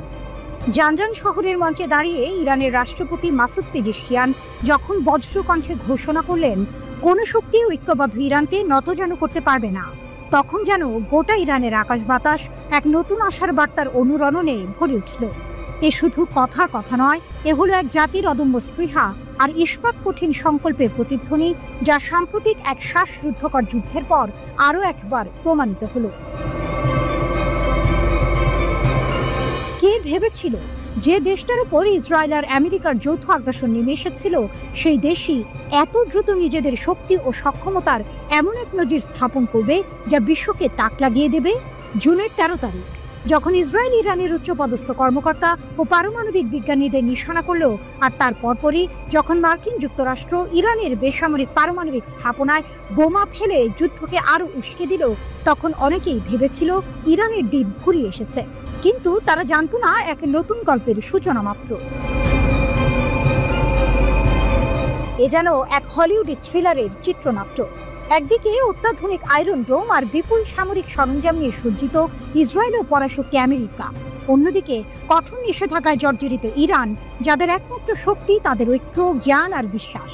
কিন্তু এই বিশ্বাসই তাদের সবচেয়ে বড় অস্ত্র হয়ে উঠল যখন আগ্রাসন শুরু হলো। ইরানি জনগণ, পুলিশ, নিরাপত্তা বাহিনী এবং বিশেষ করে ক্ষেপণাস্ত্র বিজ্ঞানীরা যে সম্মানজনক ও শক্তিশালী প্রতিরোধ গড়ে তুললেন, তা ছিল সত্যিই প্রশংসার যোগ্য। রাষ্ট্রপতি পেজেশকিয়ান গর্বের সাথে স্মরণ করলেন সেই 12 দিনের যুদ্ধের কথা, যখন ইরানি সশস্ত্র বাহিনী, বিশেষ করে সেনাবাহিনী এবং ইসলামী বিপ্লবী গার্ড কর্পস IRGC তাদের সমস্ত শক্তি দিয়ে শত্রুদের মোকাবিলা করেছিল। বিশ্বাস করা কঠিন কিভাবে এই বাহিনীগুলো আয়রন ডোমের মতো সুরক্ষিত ব্যবস্থা ভেদ করে ইসরায়েলি লক্ষ্যবস্তুতে আঘাত হানল। শুধু তাই নয়, পশ্চিম এশিয়ার সবচেয়ে বড় মার্কিন সামরিক ঘাঁটি কাতারের আল উদেইদ বিমান ঘাঁটিতেও নির্ভুলভাবে হামলা চালালো তারা। এ যেন ডেভিডের গলিয়াতকে হারানোর এক আধুনিক উপাখ্যান। শত্রুদের সমস্ত হুমকি ও চাপকে তুচ্ছ করে ইরানি জাতীয় সশস্ত্র বাহিনী শুধু জাতীয় সার্বভৌমত্ব রক্ষা করেনি, তারা দেখিয়ে দিয়েছে যে দৃঢ় সংকল্পের কাছে কোনো বাধাই বড় নয়। যুদ্ধের মোড় ঘুরতে শুরু করল 24শে জুন। ইসরায়েলি সরকার ও মার্কিন যুক্তরাষ্ট্র ইরানের এই অপ্রত্যাশিত ও শক্তিশালী পাল্টা হামলায় এতটাই হতভম্ব হয়ে গিয়েছিল যে তাদের পক্ষে আর যুদ্ধ চালিয়ে যাওয়া সম্ভব হয়নি। তেল আবিব যুদ্ধবিরতি চাইতে বাধ্য হলো। এ যেন এক অবিশ্বাস্য টুইস্ট। যে দেশগুলো ইরানকে নতজানু করতে চেয়েছিল, তারাই শেষ পর্যন্ত নিজেদের গুটিয়ে নিতে বাধ্য হলো। ইসলামী বিপ্লবী নেতা আয়াতুল্লাহ সাইয়েদ আলী খামেনি ঠিকই বলেছিলেন, এই 12 দিনের যুদ্ধ ইরানি জাতির শক্তি ও দৃঢ়তা প্রকাশ করেছে। বিশ্ব দেখেছে ইসলামী প্রজাতন্ত্রের ভিত্তির অতুলনীয় দৃঢ়তা। এই যুদ্ধ ছিল ইরানের জন্য তাদের ইচ্ছা শক্তি এবং সক্ষমতা প্রদর্শনের এক মোক্ষম সুযোগ। পেজেশকিয়ানের কথাগুলো তাই শুধু স্লোগান নয়, এ হলো এক ঐতিহাসিক সত্যের প্রতিধ্বনি। যতক্ষণ পর্যন্ত ইরানি জনগণ তাদের ঐক্য ও সংহতি বজায় রাখবে, ততক্ষণ পর্যন্ত কোনো বাধা তাদের অগ্রগতিকে বাধাগ্রস্ত করতে পারবে না। এই যুদ্ধ ইরানকে বিশ্বের দরবারে এক নতুন পরাশক্তি হিসেবে তুলে ধরেছে, যারা নিজেদের আত্মমর্যাদা ও সার্বভৌমত্বের জন্য যে কোনো মূল্যে লড়তে প্রস্তুত। অদূর ভবিষ্যতে ইরান কি আরো বড় কোনো চমক নিয়ে আসছে?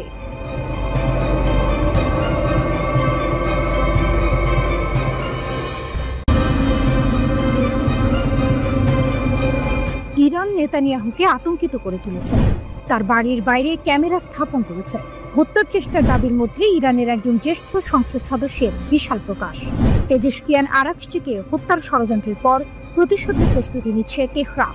যুদ্ধ পুনরায় শুরু না হওয়ার জন্য নেতানিয়াহুকে ইরানের চূড়ান্ত সতর্কীকরণ। উত্তেজনার মধ্যে ইরান সর্বোচ্চ স্তরে ইসরায়েলি নিরাপত্তা লঙ্ঘন করেছে বলে দাবি করেছে। 12 দিনের যুদ্ধের 1 মাস পর একজন জ্যেষ্ঠ ইরানি আইন প্রণেতা ইসরায়েলি প্রধানমন্ত্রীকে ভয় দেখিয়ে একটি বার্তা দিয়েছেন। মোস্তফা জায়রি দাবি করেছেন যে ইরানি এজেন্টরা নেতানিয়াহুর বাড়ির বাইরে একটি ক্যামেরা স্থাপন করতে সক্ষম হয়েছে। ইরানি সংসদ সদস্যের বিস্ফোরক দাবিটি 29 জুলাই ইরান ইন্টারন্যাশনাল রিপোর্ট করেছে। জায়েরি ইরানি সংসদের জাতীয় নিরাপত্তা ও বৈদেশিক নীতি কমিটির সদস্য। একজন ইরানি সংসদ সদস্য দাবি করেছেন ইসরায়েলি নেতানিয়াহুর বাড়ির সামনে একটি নিরাপত্তা ক্যামেরা স্থাপন করা হয়েছে। ইরান ইন্টারন্যাশনাল অনুসারে জায়নিস্টিক গ্যাং কম্পাউন্ডে কোনো গোপন স্থান বলে কিছু নেই, জায়েরি বলেছেন। জায়েরি একটি এক্সপোস্টে সতর্ক করে বলেছেন, ইরান এর আগে কখনো ইসরায়েলি প্রধানমন্ত্রী এত ঘনিষ্ঠ ছিল না।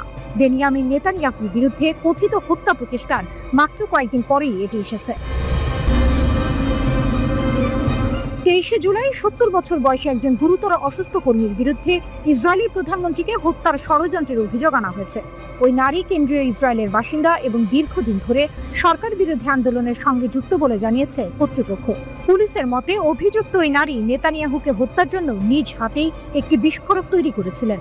পরিকল্পনা বাস্তবায়ন করতে তিনি আরও কয়েকজন সরকার বিরোধী কর্মীর সঙ্গে যোগাযোগ করে অস্ত্র সংগ্রহের চেষ্টা করেছিলেন। শুধু তাই নয়, নেতানিয়াহুর নিরাপত্তা ব্যবস্থা সম্পর্কেও তথ্য জানার চেষ্টা করেন তিনি।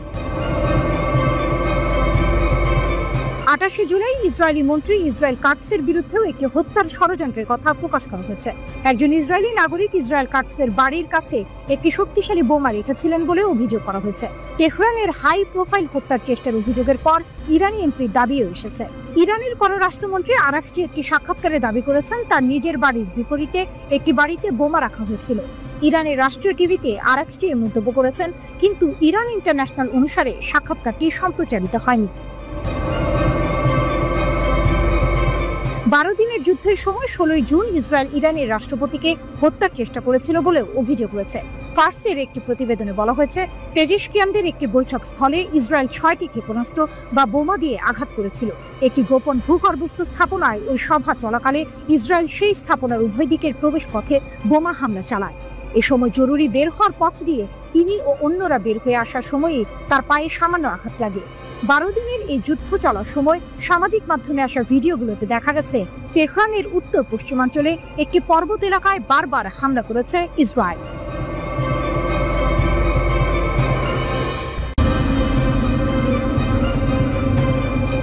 গাজায় যুদ্ধ না থামালে ফিলিস্তিনকে স্বাধীন রাষ্ট্র হিসেবে স্বীকৃতি দেবে যুক্তরাজ্য।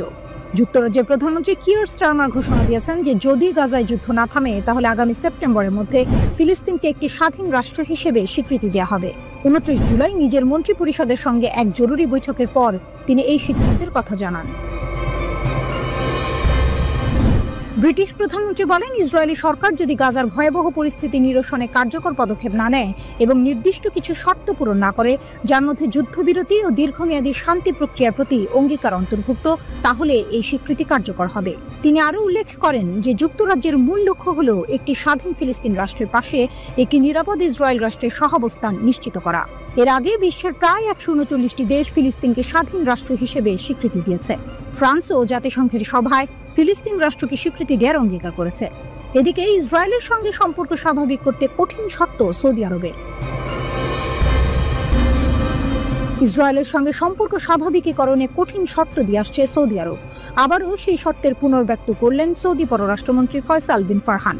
তিনি বলেছেন, ফিলিস্তিনের রাষ্ট্র প্রতিষ্ঠাই টেকসই শান্তির একমাত্র পথ। দ্য টাইমস অফ ইসরায়েলের প্রতিবেদনে বলা হয়, সৌদি আরব তার অবস্থান পুনর্ব্যক্ত করে বলেছে, ইসরায়েলের সঙ্গে স্বাভাবিকীকরণ কেবল একটি ফিলিস্তিনি রাষ্ট্র প্রতিষ্ঠার মাধ্যমেই সম্ভব। প্যারিসের সঙ্গে রিয়াদের সহযোগিতায় দ্বিরাষ্ট্রীয় সমাধানের প্রচারণায় জাতিসংঘের সম্মেলনের ফাঁকে এক সংবাদ সম্মেলনে সৌদি পররাষ্ট্রমন্ত্রী ফয়সাল বিন ফারহান বলে, এটি একই অবস্থান যা 1 বছর আগে সৌদি ক্রাউন প্রিন্স মোহাম্মদ বিন সালমান প্রকাশ করেছিলেন। ওদিকে ওপেন সোর্স তথ্য এবং প্রতিরক্ষা বিশেষজ্ঞদের বরাত দিয়ে ব্লুমবার্গ জানিয়েছে, 17 বছর পর প্রথমবারের মতো যুক্তরাষ্ট্র সম্ভবত ব্রিটেনের পারমাণবিক অস্ত্র মোতায়েন করেছে। এটি রাশিয়ার জন্য একটি সম্ভাব্য সতর্কবার্তা। প্রতিবেদনে বলা হয়েছে, 16 জুলাই একটি মার্কিন সামরিক পরিবহন বিমান নিউ মেক্সিকোর কিটল্যান্ড বিমান ঘাঁটি থেকে সক্রিয় ট্রান্সপন্ডার নিয়ে পূর্ব ইংল্যান্ডের RAF লেকেনহিথে উড়ে যায়। বেশ কয়েকজন প্রতিরক্ষা বিশ্লেষকের মতে বিমানটিতে B6112 থার্মোনিউক্লিয়ার বোমা বহন করা হয়েছিল বলে ধারণা করা হচ্ছে। এটি 2008 সালের পর যুক্তরাজ্যে প্রথম মার্কিন পারমাণবিক অস্ত্র মোতায়েনের ঘটনা। গত বছর ন্যাটোর প্রাক্তন মহাসচিব জেন্স স্টলটেনবার্গ বলেছিলেন, রাশিয়া ও চীনকে ঠেকাতে সামরিক জোটটি আরও পারমাণবিক অস্ত্র মোতায়েনের কথা বিবেচনা করছে। ক্রেমলিনের মুখপাত্র দিমিত্রি পেসকভ এই মন্তব্যকে আরেকটি উত্তেজনা বৃদ্ধি বলে বর্ণনা করেন। যুক্তরাজ্য থেকে তুরস্ক সবচেয়ে শক্তিশালী অপারমাণবিক বোমা উন্মোচন করেছে তুরস্ক। এর নাম গাজাব। ইস্তাম্বুলে অনুষ্ঠিত আন্তর্জাতিক প্রতিরক্ষা শিল্প মেলায় এটি উন্মোচন করা হয়। 2000 পাউন্ড বা প্রায় 970 কেজি ওজনের বোমাটি তৈরি করেছে তুরস্কের জাতীয় প্রতিরক্ষা মন্ত্রণালয়ের গবেষণা ও উন্নয়ন R&D কেন্দ্র। এক সরকারি কর্মকর্তা জানান, বোমাটি প্রতি মিটারে 10.16টি বিস্ফোরণ ঘটাতে পারে, যেখানে সাধারণত 3 মিটার ব্যবধানে একটি বিস্ফোরণ ঘটে। এতে এর বিধ্বংসী ক্ষমতা অনেক বেশি। এটি F-16 যুদ্ধ বিমান থেকে ফেলা হয়।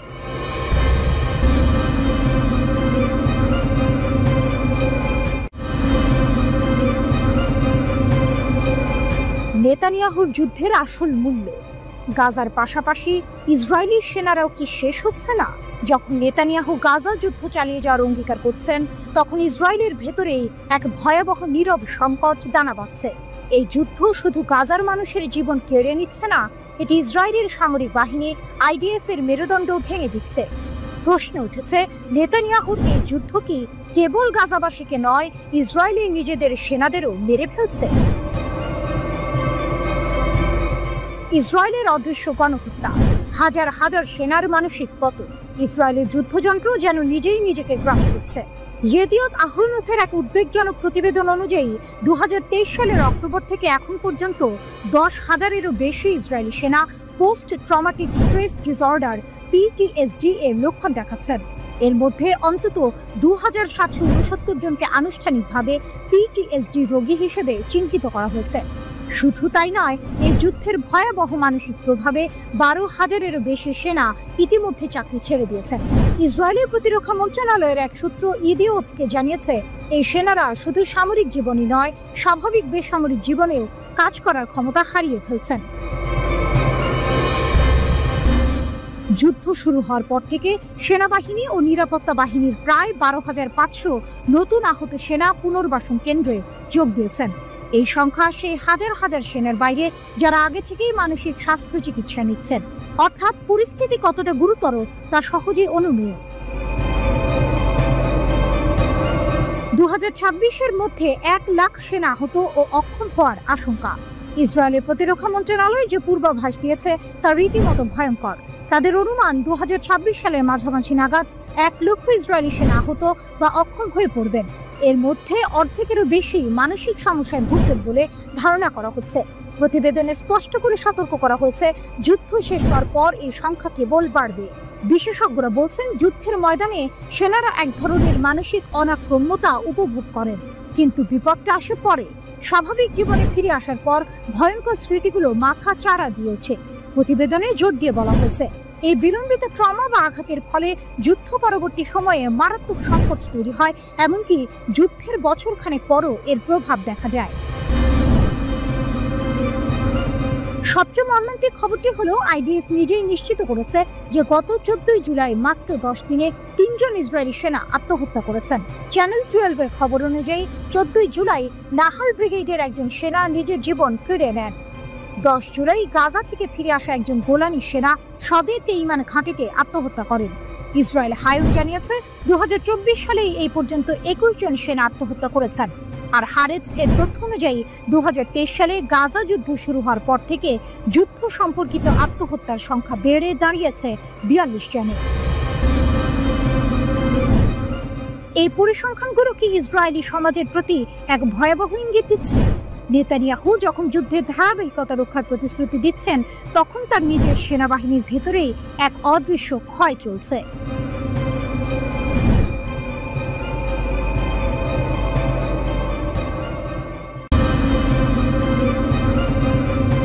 ইয়েমেন নতুন করে 5টি ড্রোন ব্যবহার করে ইসরায়েলি প্রতিশোধমূলক হামলা চালিয়েছে। ইয়েমেনের লোহিত সাগরের হুদায়দা বন্দরে ইসরায়েলি হামলার কয়েক ঘন্টা পরেই এই ঘটনা ঘটল। ইসরায়েলি ইয়েমেনের ড্রোন হামলা, গাজার সমর্থনে প্রতিশোধমূলক অভিযান।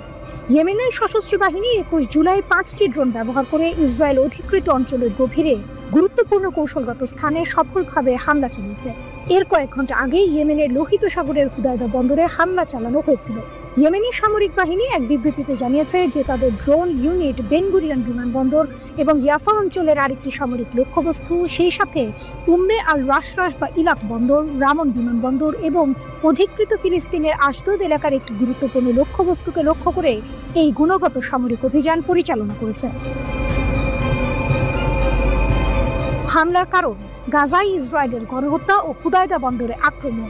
ইয়েমেন জানিয়েছে যে এই হামলা গাজার ফিলিস্তিনিদের বিরুদ্ধে ইসরায়েলের চলমান গণহত্যা যুদ্ধ এবং দিনের শুরুতে লোহিত সাগরের হুদায়দা বন্দরে ইয়েমেনে ইসরায়েলের সর্বশেষ হামলার প্রতিক্রিয়া হিসেবে চালানো হয়েছে। সামরিক বাহিনী বিবৃতিতে জোর দিয়ে বলেছে যে ইয়েমেনের এই অভিযান সফলভাবে তার লক্ষ্য অর্জন করেছে। ইয়েমেনের সশস্ত্র বাহিনী আবারও গেট দিয়ে বলেছে যে তারা যে কোনো শত্রুতাপূর্ণ আক্রমণের মুখোমুখি হতে প্রস্তুত। ইসরায়েলের লক্ষ্য হল নিপীড়িত ফিলিস্তিনি জনগণের প্রতি তাদের ধর্মীয়, নৈতিক এবং মানবিক দায়িত্ব পালন করা থেকে তাদের বিরত রাখা। গত কয়েক মাস ধরে ইয়েমেন এই দায়িত্ব পালন করে আসছে। বিবৃতিতে আরও নিশ্চিত করা হয়েছে যে ইয়েমেন ফিলিস্তিনিদের সমর্থন অব্যাহত রাখবে এবং তাদের সংগ্রামের সাথে অটল সংহতি প্রকাশ করে ইসরায়েলের বিরুদ্ধে সামরিক অভিযান চালাবে। ইয়েমেনি সামরিক বাহিনী সতর্ক করে দিয়েছে, গাজার বিরুদ্ধে আগ্রাসন বন্ধ না হলে এবং এর উপর আরোপিত অবরোধ তুলে না নেওয়া পর্যন্ত আমাদের অভিযান থামবে না। ইসরায়েলের উপর আক্রমণের তীব্রতা বৃদ্ধির সতর্কতা। 21 জুলাই ইয়েমেনের আনসারুল্লাহ প্রতিরোধ আন্দোলনের রাজনৈতিক ব্যুরোর জ্যেষ্ঠ সদস্য মোহাম্মদ আল বুখাইতি সতর্ক করে দিয়েছিল, ইসরায়েলি সরকার যদি ইয়েমেনের উপর আক্রমণ আরও তীব্র করে তবে দেশটি প্রতিশোধমূলক অভিযান আরও বাড়িয়ে দেবে। গাজার সংঘাত এবং ইয়েমেনের ভূমিকা। 2023 সালের অক্টোবরে গাজায় ইসরায়েলের গণহত্যা যুদ্ধ শুরু হওয়ার পর থেকে ইয়েমেনি বাহিনী যুদ্ধবিধ্বস্ত গাজাবাসীদের সমর্থনে অসংখ্য অভিযান চালিয়েছে। তারা অধিকৃত ফিলিস্তিনি অঞ্চল জুড়ে বিভিন্ন লক্ষ্যবস্তুতে আঘাত হেনেছে এবং অধিকৃত অঞ্চলের বন্দরের দিকে অগ্রসরমান ইসরায়েলি জাহাজ বা ইসরায়েল সংশ্লিষ্ট জাহাজগুলিতেও আক্রমণ চালিয়ে আসছে। গাজায় ইসরায়েলি সরকারের রক্তক্ষয়ী আক্রমণে এখন পর্যন্ত কমপক্ষে 59,029 জন ফিলিস্তিনি নিহত হয়েছেন, যাদের বেশিরভাগই নারী ও শিশু। এই হামলাগুলো ইঙ্গিত দেয় যে ইয়েমেন ফিলিস্তিনিদের সমর্থনে তাদের সামরিক কার্যক্রম চালিয়ে যেতে বদ্ধপরিকর এবং ইসরায়েলের আগ্রাসন বন্ধ না হওয়া পর্যন্ত তারা থামবে না।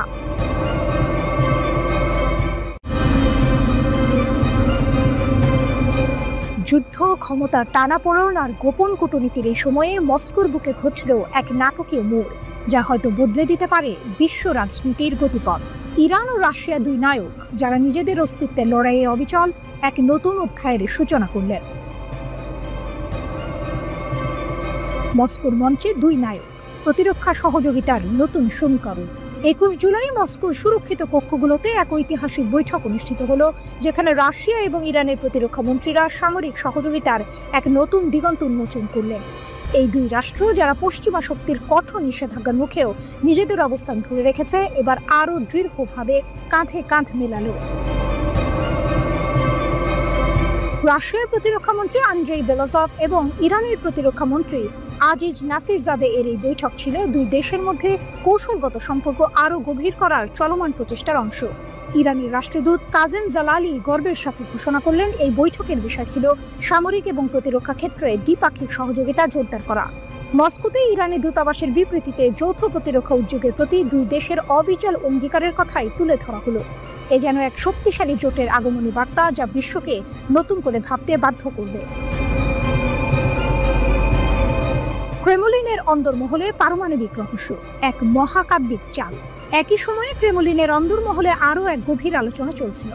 রাশিয়ার প্রেসিডেন্ট ভ্লাদিমির পুতিন ক্রেমলিনে ইরানের শীর্ষ নেতা সাইয়েদ আলী খামেনির সিনিয়র উপদেষ্টা আলী লারিজানিকে স্বাগত জানান।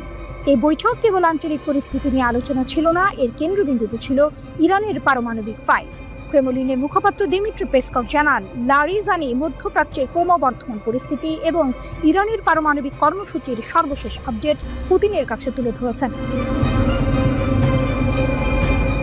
ক্রমবর্ধমান আঞ্চলিক উত্তেজনার মধ্যে এই কূটনৈতিক যোগাযোগ বিশ্বকে এক বড় প্রশ্নের সামনে দাঁড় করিয়েছে। রাশিয়া কি কেবল স্থিতিশীলতা চাইছে, নাকি ইরানের পারমাণবিক সক্ষমতাকে আরও শক্তিশালী করার পেছনে তার কোনো উদ্দেশ্য রয়েছে? রাশিয়ার পক্ষ থেকে রাজনৈতিক সমাধানের কথা বলা হলেও পশ্চিমাদের ভয়ের আড়ালে লুকানো থাকতে পারে এক গভীর কৌশল। যখন পশ্চিমা বিশ্ব ইরানের পারমাণবিক কর্মসূচির হ্রাস টানার চেষ্টা করছে, তখন রাশিয়ার এই ঘনিষ্ঠতা এক নতুন বার্তা দিচ্ছে। লারিজানি যখন পুতিনের কাছে পারমাণবিক কর্মসূচির আপডেট দিচ্ছিলেন, তখন কি শুধু তথ্যের আদান প্রদান হচ্ছিল, নাকি রাশিয়া এবং ইরানের দুই নায়ক এমন কোনো গোপন চুক্তিতে আবদ্ধ হচ্ছিলেন যা পারমাণবিক প্রযুক্তি বা সামরিক সহায়তার বিনিময়ে বিশ্বমঞ্চে তাদের ক্ষমতাকে আরও কয়েকগুণ বাড়িয়ে দেবে?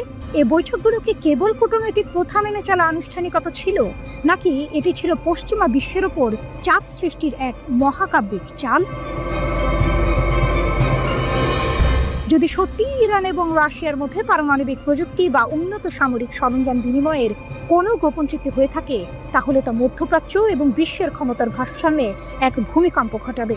এই দুই নায়কের পদক্ষেপ, যারা একদিকে নিজেদের প্রতিরক্ষা জোরদার করছেন, অন্যদিকে পশ্চিমা আধিপত্যকে চ্যালেঞ্জ জানাচ্ছেন, বিশ্বকে এক নতুন স্নায়ু যুদ্ধের দিকে ঠেলে দিতে পারে।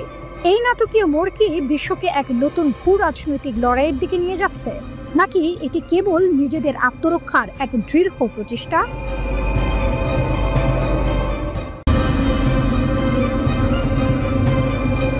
কাস্পিয়ানের বুকে রণতরীর গর্জন, এক যৌথ মহড়ার আড়ালে লুকানো বার্তা।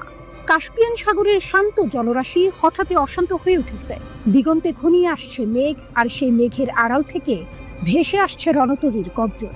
এ কোনো সাধারণ সামরিক মহড়া নয়, এজন্য এক ভূ রাজনৈতিক দাবা খেলার নতুন চাল, যেখানে পুতিন আর খামেনি এক টেবিলে বসেছেন, আর তাদের প্রতিপক্ষ হিসেবে চোখের সামনে ভেসে উঠেছে ইসরায়েল ও যুক্তরাষ্ট্রের তীক্ষ্ণ দৃষ্টি।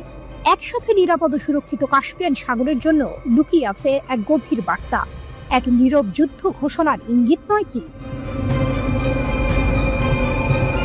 ছবিটা শুরু হয় ইরানের আমজালি বন্দরে। ভোরের আবছা আলোয় ভেসে আসে এক বিশাল আকৃতির রাশিয়ান যুদ্ধ জাহাজ। ধীর গতিতে কিন্তু নিশ্চিত পদক্ষেপে সেটি নোঙর করে নির্ধারিত মহড়া অঞ্চলে। জাহাজের গা থেকে ঠিকরে পড়ছে ভোরের সূর্যের আলো, আর তার উপস্থিতি জানান দিচ্ছে এক নতুন অধ্যায়ের সূচনা। ইরানের ইসলামী প্রজাতন্ত্রের নৌবাহিনীর উত্তর নৌবহরের আয়োজনে 3 দিনের এক মহাযুদ্ধের মহড়া। প্রেস টিভির খবর অনুযায়ী ইরান এই মহড়ায় তাদের নৌ প্রতিরক্ষা ব্যবস্থার সম্পূর্ণ সক্ষমতা প্রদর্শন করবে। এ যেন এক নীরব চ্যালেঞ্জ ছুড়ে দেওয়া হয়েছে বিশ্ব শক্তির প্রতি। উপস্থিত ছিলেন কাস্পিয়ান উপকূলীয় অন্যান্য রাষ্ট্রের সামরিক পর্যবেক্ষকরাও। তাদের চোখ ছিল তীক্ষ্ণ, কান ছিল সজাগ। প্রতিটি রণতরীর নড়াচড়া, প্রতিটি যুদ্ধ কৌশল যেন তাদের মস্তিষ্কে নতুন কোনো নকশা এঁকে দিচ্ছিল। তারা কি দেখতে পাচ্ছিলেন এক নতুন জোটের জন্ম হচ্ছে, যা বিশ্ব ক্ষমতার ভারসাম্যে বড় ধরনের পরিবর্তন আনবে? এই মহড়া এমন এক সময়ে অনুষ্ঠিত হচ্ছে যখন যুক্তরাষ্ট্র এবং ইসরায়েলের সাথে ইরানের দ্বন্দ্ব তীব্র থেকে তীব্রতর হচ্ছে। পারমাণবিক কর্মসূচির অগ্রগতি নিয়ে ইরানকে চেপে ধরেছে পশ্চিমা বিশ্ব। একের পর এক নিষেধাজ্ঞা, কড়া হুঁশিয়ারি, সবকিছুই যেন ইরানকে এক কোণঠাসা অবস্থায় ফেলে দিয়েছে। কিন্তু ইরান হার মানার পাত্র নয়। এর প্রতিক্রিয়ায় তারা হাত বাড়িয়েছে তাদের পুরনো মিত্র রাশিয়ার দিকে। মস্কোতে ঘটে যাওয়া একটি আকস্মিক বৈঠক যেন এই নাটকের কেন্দ্রবিন্দুতে পরিণত হয়েছে। ইরানের সর্বোচ্চ নেতার একজন শীর্ষ উপদেষ্টা মস্কো উড়ে গিয়েছিলেন রাশিয়ার রাষ্ট্রপতির সাথে দেখা করতে। অ্যাসোসিয়েটেড প্রেসের খবরে বলা হয়েছে, এই বৈঠকের মূল বিষয় ছিল তেহরানের পারমাণবিক কর্মসূচি। এই হঠাৎ করে ঘটে যাওয়া বৈঠকটি যেন এক শীতল যুদ্ধের আভাস দিচ্ছিল, যেখানে পুরনো বন্ধুত্বের সুতো ধরে নতুন করে জোট বাঁধা হচ্ছে। এই বৈঠকটি কেবল পারমাণবিক কর্মসূচি নিয়ে আলোচনার জন্য ছিল, নাকি এর আড়ালে লুকিয়ে ছিল আরো বড় কোনো পরিকল্পনা? কাস্পিয়ানের বুকে রাশিয়ান যুদ্ধজাহাজের উপস্থিতি, ইরানের সামরিক সক্ষমতার প্রদর্শন আর পশ্চিমাদের সাথে ইরানের তীব্র দ্বন্দ্ব, সবকিছু মিলে এক বিস্ফোরক পরিস্থিতি তৈরি হয়েছে। এই মহড়া কি কেবল সামরিক শক্তি প্রদর্শনের একটি ধাপ, নাকি এটি ইসরায়েল ও যুক্তরাষ্ট্রের প্রতি এক নীরব সতর্কবার্তা? পুতিন ও খামেনির এই যৌথ পদক্ষেপকে প্রমাণ করে যে তারা পশ্চিমাদের চাপ মোকাবেলায় একজোট হয়েছেন। প্রশ্ন হলো, এই সামরিক মহড়া কি মধ্যপ্রাচ্যে নতুন কোনো সংঘাতের জন্ম দেবে, নাকি এটি কেবল একটি কূটনৈতিক চাল যা ইরানকে পারমাণবিক কর্মসূচিতে আরো বেশি স্বাধীনতা দেবে? কাস্পিয়ান সাগরের বুকে রণতরীর এই গর্জন কি শুধুই একটি শব্দ, নাকি এটি আসন্ন এক ঝড়ের পূর্বাভাস? এই মহড়ার পর বিশ্ব রাজনীতি কোন দিকে মোড় নেবে তা জানতে হলে আমাদের চোখ রাখতে হবে কাস্পিয়ানের জলরাশির দিকে, যেখানে ক্ষমতার এক নতুন খেলা শুরু হয়েছে।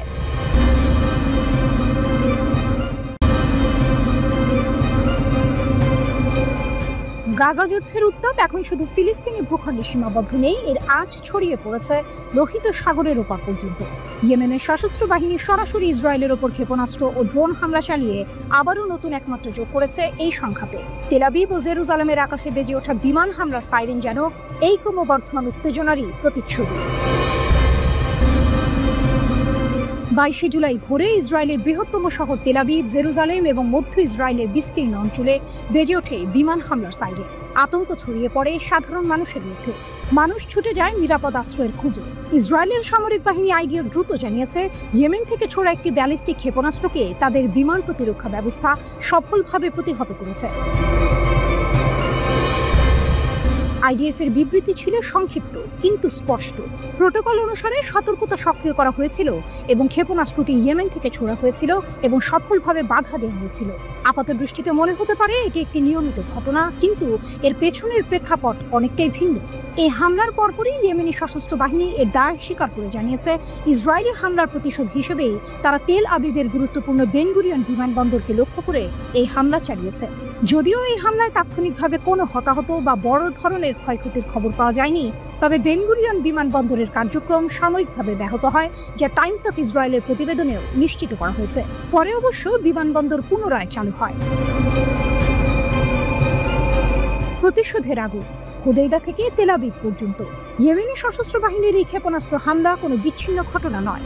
এর ঠিক 24 ঘন্টা আগে 21 জুলাই ইসরায়েলি বিমান বাহিনী ইয়েমেনের হুদাইদা বন্দরে ড্রোন হামলা চালিয়েছিল। ইসরায়েল দাবি করে এই হামলায় ইয়েমেনি সশস্ত্র বাহিনীর সামরিক অবকাঠামো লক্ষ্য করা হয়েছে এবং তারা পূর্ববর্তী আইডিএফ হামলায় ক্ষতিগ্রস্ত স্থানগুলো পুনর্নির্মাণের চেষ্টা করছিল। অর্থাৎ ইসরায়েল ইয়েমেনের সশস্ত্র বাহিনীর সামরিক সক্ষমতা কমাতে চেয়েছিল, কিন্তু এর ফল হয়েছে উল্টো। ইসরায়েলি হামলার জবাব দিতে হুথিরা 24 ঘন্টারও কম সময়ে দূরপাল্লার ক্ষেপণাস্ত্র এবং একাধিক ড্রোন হামলা চালায় ইসরায়েলের উপর। প্রতিবেদন অনুযায়ী এই ক্ষেপণাস্ত্রগুলো 1800 কিলোমিটার দূর থেকে নিক্ষেপ করা হয়েছিল, যা ইসরায়েলের অধিকাংশ অঞ্চলে সাইরেন বাজাতে বাধ্য করে। 21 জুলাইও ইসরায়েলি আকাশসীমায় প্রবেশের আগে ইয়েমেনি ড্রোনগুলোকে বাধা দেওয়া হয়েছিল বলে ইসরায়েল জানায়। টাইমস অফ ইসরায়েলের তথ্য অনুযায়ী 18 মার্চ থেকে ইয়েমেনি সশস্ত্র বাহিনী ইসরায়েলের 63টি ব্যালিস্টিক ক্ষেপণাস্ত্র নিক্ষেপ করেছে।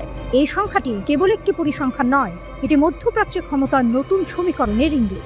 ইয়েমেনিরা খোলাখুলিভাবে ঘোষণা করেছে যে গাজায় চলমান যুদ্ধের সমর্থনে তারা এই হামলা চালাচ্ছে এবং যুদ্ধ শেষ না হওয়া পর্যন্ত তাদের হামলা অব্যাহত থাকবে। ইয়েমেনের এই গোষ্ঠী ইরান সমর্থিত এবং ইসরায়েল ও যুক্তরাষ্ট্রের সঙ্গে ইরানের ক্রমবর্ধমান উত্তেজনা এই হামলায় একটি নতুন মাত্রা যোগ করেছে।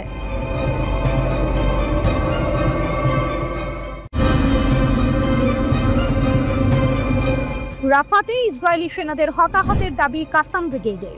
ফিলিস্তিনি প্রতিরোধ আন্দোলন হামাসের সামরিক শাখা কাসাম ব্রিগেড সম্প্রতি এক চাঞ্চল্যকর দাবি করেছে। তাদের বিবৃতি অনুযায়ী দক্ষিণ গাজা উপত্যকার রাফার পূর্ব দিকে পরিচালিত বেশ কয়েকটি সামরিক অভিযানে কমপক্ষে 25 জন ইসরায়েলি সৈন্য নিহত বা আহত হয়েছে। এই ঘটনাগুলো সাম্প্রতিক দিনগুলিতে ঘটেছে বলে তারা জানিয়েছে। কাসাম ব্রিগেড একটি বিস্তারিত বিবৃতি প্রকাশ করে জানায় যে তাদের যোদ্ধারা 22 জুলাই রাফার পূর্ব দিকের মাশরু জংশন এলাকায় একটি সামরিক অভিযান পরিচালনা করেছে। এই অভিযানে 7 জন ইসরায়েলি সৈন্যের একটি ইউনিটকে লক্ষ্যবস্তু করা হয় কর্মী বিরোধী বিস্ফোরক ডিভাইস ব্যবহার করে। কাসাম ব্রিগেডের দাবি, এই বিস্ফোরণের ফলে ইসরায়েলি সৈন্যদের মধ্যে হতাহতের ঘটনা ঘটে। বিবৃতিতে আরও বলা হয়েছে যে এই হতাহতদের সরিয়ে নেওয়ার জন্য ইসরায়েলি হেলিকপ্টার মোতায়েন করা হয়েছিল। একই এলাকায় কাসাম যোদ্ধারা এর একদিন আগে অর্থাৎ সোমবার আরও একটি সফল অভিযান চালিয়েছে বলে দাবি করেছে। সেই অভিযানে 10 জন সৈন্যের একটি ইসরায়েলি বাহিনী যখন একটি নির্দিষ্ট স্থানে হামলা চালায়, তখন একটি বোমা আটকে পড়া বাড়িতে বিস্ফোরণ ঘটানো হয়। এই হামলায় 10 জন সৈন্য হতাহত হয় বলে কাসাম ব্রিগেড জানিয়েছে। এই হামলার পরেও ইসরায়েলি হেলিকপ্টার ব্যবহার করে হতাহতদের সরিয়ে নেওয়া হয়েছিল বলে বিবৃতিতে উল্লেখ করা হয়েছে। কাসাম ব্রিগেড আরও জানিয়েছে যে গত 17 জুলাই রাফার পূর্বে আল জানিনা পাড়ার দেইর ইয়াসিন জংশনের কাছে আরেকটি অভিযান চালানো হয়। এই অভিযানে 8 জন সৈন্য নিয়ে গঠিত একটি ইসরায়েলি ইঞ্জিনিয়ারিং ইউনিটকে লক্ষ্যবস্তু করা হয়। 2টি কর্মী বিরোধী বিস্ফোরক ডিভাইস ব্যবহার করে চালানো এই হামলায় ইসরায়েলি সৈন্যদের মধ্যে মৃত্যু ও আহত হওয়ার ঘটনা ঘটেছে বলে কাসামের দাবি। জুলাই মাসের মাঝামাঝি সময়ে কাসাম ব্রিগেড আরও একটি অভিযানের কথা জানিয়েছে। তাদের মতে প্রতিরোধী যোদ্ধারা রাফার পূর্বে শাওকা এলাকায় বাড়িতে ইসরায়েলি সেনাদের প্রলুব্ধ করে। সেনারা ওই বাড়িতে প্রবেশ করার সাথে সাথেই বিস্ফোরণ ঘটানো হয়, যার ফলে ইসরায়েলি সেনাদের মধ্যে হতাহতের ঘটনা ঘটে। এছাড়াও কাসাম ব্রিগেড 12 জুলাইয়ের একটি অভিযানের বিবরণ দিয়েছে। এই অভিযানে দক্ষিণাঞ্চলীয় খান ইউনিসেফ শহরের উত্তরে একটি সাঁজোয়া কর্মীবাহককে অত্যন্ত বিস্ফোরক ডিভাইস ব্যবহার করে বিস্ফোরণ ঘটানো হয়। এই বিস্ফোরণের ফলে অনির্দিষ্ট সংখ্যক সৈন্য নিহত ও আহত হয়েছে বলে কাসাম ব্রিগেড দাবি করেছে। কাসাম ব্রিগেড তাদের এই অভিযানগুলোর ভিডিও ফুটেজ প্রকাশ করেছে।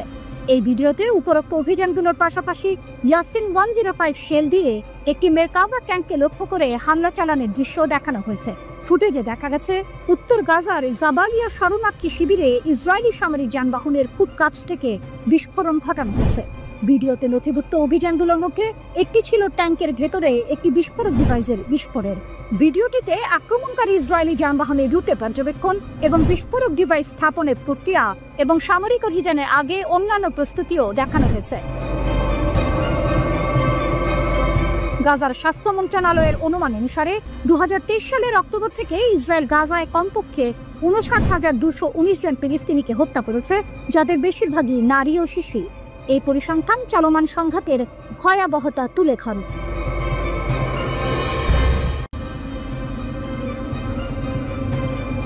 আগুন নিয়ে খেলছে ইসরায়েল, এরদোয়ানের বজ্রকণ্ঠ, যুদ্ধ ও পারমাণবিক উচ্চাকাঙ্ক্ষা। ইরানের প্রেসিডেন্ট মাসুদ পেজেশকিয়ানের কণ্ঠে যেন প্রতিধ্বনিত হলো সমগ্র জাতির অদম্য সংকল্প। ইসরায়েল যদি ফের যুদ্ধের আগুন জ্বালায়, তবে ইরান প্রস্তুত, সম্পূর্ণ প্রস্তুত। প্রেসিডেন্ট পেজেশকিয়ান শান্ত কিন্তু দৃঢ় কণ্ঠে বলেছেন, ইসরায়েলের যে কোনো নতুন সামরিক পদক্ষেপের মোকাবিলায় আমরা সম্পূর্ণ প্রস্তুত এবং আমাদের সশস্ত্র বাহিনী আবারও ইসরায়েলের ভেতরে গভীরভাবে আঘাত হানার সক্ষমতা রাখে। পশ্চিমারা যখন ইরানের চলমান পারমাণবিক উচ্চাকাঙ্ক্ষার সমাধান খুঁজছে, তখনই পেজেশকিয়ানের এই মন্তব্য যেন এক নতুন বার্তা দেয়। কারণ আন্তর্জাতিক বিভিন্ন প্রতিবেদনে বলা হয়েছে, যুক্তরাষ্ট্রের চালানো হামলায় ইরানের পারমাণবিক স্থাপনাগুলোর বাস্তব ক্ষয়ক্ষতি ওয়াশিংটনের দাবির তুলনায় ছিল অনেকটাই সীমিত। ইরান যেন এক অদম্য ফিনিক্স পাখির মতো ছাই থেকে উঠে এসে আরও শক্তিশালী হয়ে উঠছে। প্রেসিডেন্ট পেজেশকিয়ান 12 দিনের সংঘাতের পর কার্যকর হওয়া যুদ্ধবিরতির ওপর ইরানের কোনো আস্থা নেই।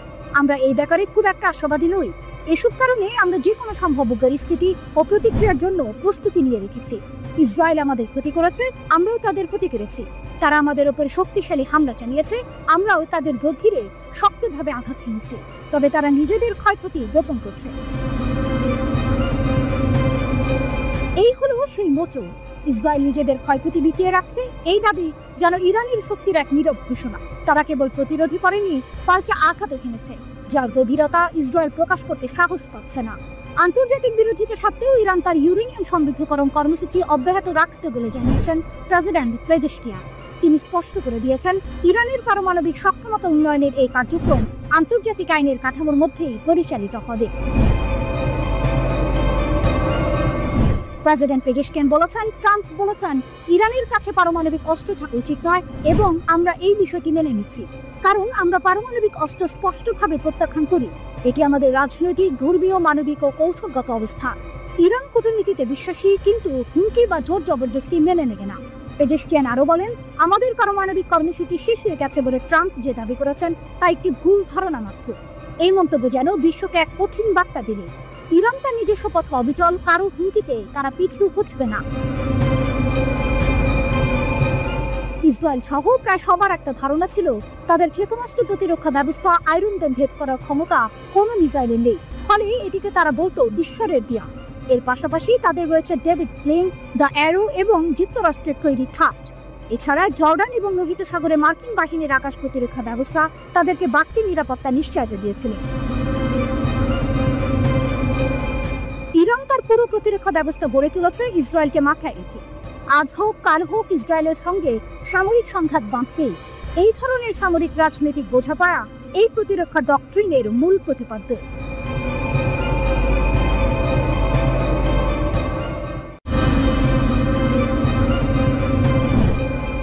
শুধু পারমাণবিক নয়, ইসরায়েলের জন্য খামেনির নতুন হুঁশিয়ারি। মিসাইল সংকটে আমেরিকা, ইরান কি যুদ্ধের ঢোল বাজাচ্ছে আরো জোরে? মধ্যপ্রাচ্যের আকাশ জুড়ে এখন কেবলই চাপা উত্তেজনা। একদিকে ইসরায়েল এবং যুক্তরাষ্ট্রের কঠোর হুঁশিয়ারি, অন্যদিকে ইরানও তার সামরিক সক্ষমতা বাড়ানোর ঘোষণা দিচ্ছে।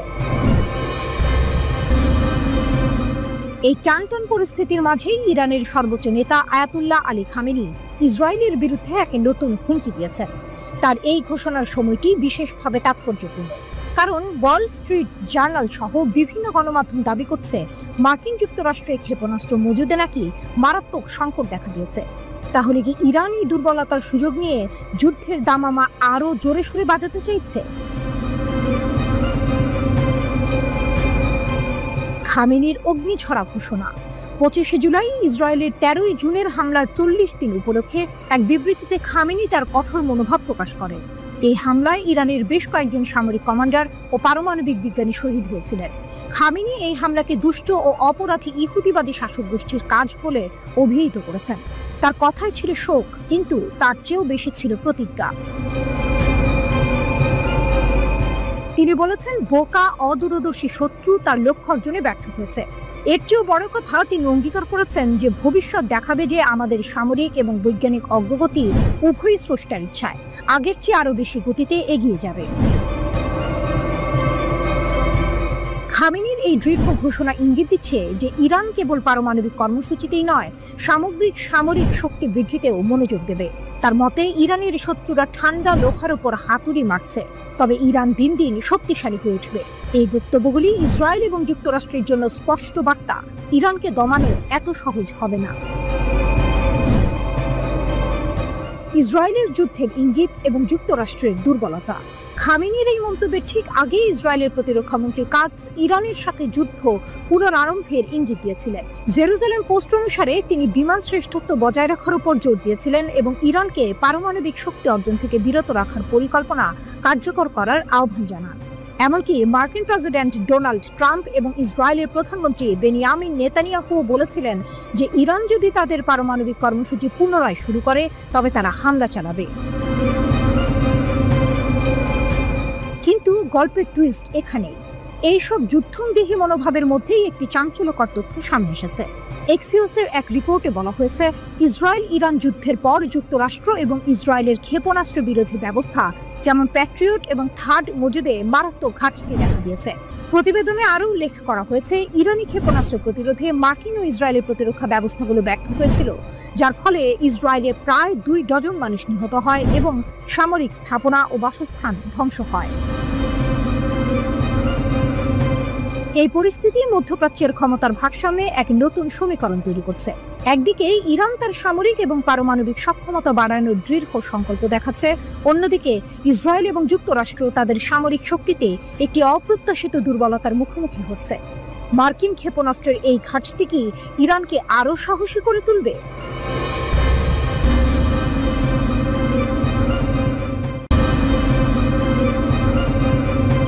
ইসরায়েল ও হামাসের সংঘাতে বাড়ছে হতাহতের সংখ্যা। গাজায় সংঘাত মারাত্মক আকার ধারণ করেছে।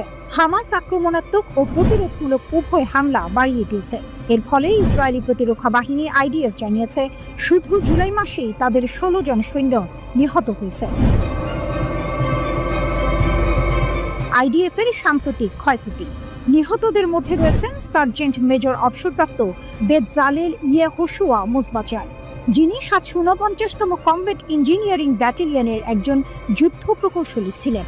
গত 19 জুলাই গাজার খান ইউনিসে তার হামভিতে রাস্তার পাশে বোমা হামলায় গুরুতর আহত হওয়ার পর তিনি মারা যান। একই ঘটনায় আরও একজন আইডিএফ সৈন্য আহত হয়ে হাসপাতালে চিকিৎসাধীন। মোজবাচার গোলান হাইটসের আজনে এইতানের বাসিন্দা ছিলেন এবং তেল আবিবের কাছে ওর ইয়েহুদায় থাকতেন। তিনি সেনাবাহিনীতে যোগ দেওয়ার আগে ইসরায়েলের বিদ্যুৎ কর্তৃপক্ষের হয়ে কাজ করতেন। তিনি তার স্ত্রী, 2 বছর বয়সী মেয়ে, বাবা মা এবং কয়েকজন ভাই বোন রেখে গেছেন। সংঘাতের ব্যাপকতা ও জিম্মি মুক্তির দাবি। গাজা উপত্যকায় যুদ্ধবিরতি এবং জিম্মিদের মুক্তির বিষয়ে আলোচনা অচল অবস্থার মধ্যে রয়েছে, যার ফলে যুদ্ধ এখনো চলছে। 2023 সালের অক্টোবর থেকে হামাসের বিরুদ্ধে ইসরায়েলের স্থল অভিযানে মোট 457 জন নিহত হয়েছেন। এই সংখ্যার মধ্যে আইডিএফ সেনা, পুলিশ কর্মকর্তা এবং প্রতিরক্ষা মন্ত্রণালয়ের বেসামরিক ঠিকাদাররাও অন্তর্ভুক্ত। গত 7 অক্টোবর থেকে সকল ফ্রন্টে নিহত ইসরায়েলি কর্মীর মোট সংখ্যা এখন 896 পৌঁছেছে। এদিকে ইসরায়েলি জিম্মিদের আত্মীয় স্বজনরা তেল আবিবের মার্কিন দূতাবাস শাখার দিকে মিছিল করেছেন। তারা 50 জন জিম্মিকে ফিরিয়ে আনার জন্য হামাসের সাথে একটি পূর্ণাঙ্গ চুক্তি দাবি করেছেন। এই সংঘাতের ফলে সাধারণ মানুষের জীবন মারাত্মকভাবে ক্ষতিগ্রস্ত হচ্ছে, মানবিক সংকট আরও গভীর হচ্ছে এবং আন্তর্জাতিক সম্প্রদায় অবিলম্বে যুদ্ধবিরতির আহ্বান জানাচ্ছে। উভয় পক্ষের মধ্যে উত্তেজনা বৃদ্ধি পাওয়ায় এই অঞ্চলে শান্তি প্রতিষ্ঠার সম্ভাবনা আরও কঠিন হয়ে পড়ছে। স্থানীয় সংবাদ মাধ্যমগুলো বলছে পরিস্থিতি দ্রুত অবনতির দিকে যাচ্ছে এবং যদি জরুরি ভিত্তিতে কোনো সমাধান না আসে তবে হতাহতের সংখ্যা আরও বাড়তে পারে। এই সংঘাতের জেরে আঞ্চলিক স্থিতিশীলতাও হুমকির মুখে পড়ছে। আন্তর্জাতিক মহল উদ্বেগ প্রকাশ করে দ্রুত একটি শান্তিপূর্ণ সমাধানের আহ্বান জানাচ্ছে। গাজা উপত্যকার সব লক্ষ্য অর্জন এবং হামাসকে নির্মূল করতে তেল আবিব দৃঢ় প্রতিজ্ঞ বলে মন্তব্য করেছেন ইসরায়েলি প্রধানমন্ত্রী বেনিয়ামিন নেতানিয়াহু। নেগেভ মরুভূমিতে বিমান বাহিনী ঘাঁটি পরিদর্শনকালে এক ভিডিও ভাষণে তিনি বলেন, আমরা লড়াই চালিয়ে যাব যতক্ষণ না আমরা আমাদের সমস্ত যুদ্ধ লক্ষ্য অর্জন করি। সম্পূর্ণ বিজয় না হওয়া পর্যন্ত আমরা কাজ চালিয়ে যাব। আমরা হামাসকে নির্মূল করব। গত নভেম্বরে আন্তর্জাতিক অপরাধ আদালত গাজায় যুদ্ধাপরাধ এবং মানবতা বিরোধী অপরাধের জন্য নেতানিয়াহু ও তার সাবেক প্রতিরক্ষামন্ত্রী ইয়োভ গ্যালান্টের বিরুদ্ধে গ্রেপ্তারি পরোয়ানা জারি করে। উপত্যকা জুড়ে যুদ্ধের জন্য ইসরায়েল আন্তর্জাতিক বিচার আদালতে গণহত্যার মামলার মুখোমুখি।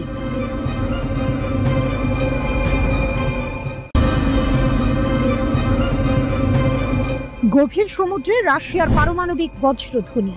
প্রশান্ত মহাসাগরের বরফ শীতল আর্কটিক থেকে বাল্টিক সাগরের অস্থির জলরাশি, এমনকি কাস্পিয়ান সাগরের শান্ত বুকেও এক অভূতপূর্ব সামরিক মহড়ায় গর্জে উঠেছে রাশিয়ার নৌশক্তি। বিশ্বজুড়ে ছড়িয়ে পড়ছে ভ্লাদিমির পুতিনের নতুন নৌকৌশলের পদধ্বনি, যা প্রথমবারের মতো উন্মোচন করা হয়েছে। কিন্তু এই বিশাল মহড়ার আসল উদ্দেশ্য কি?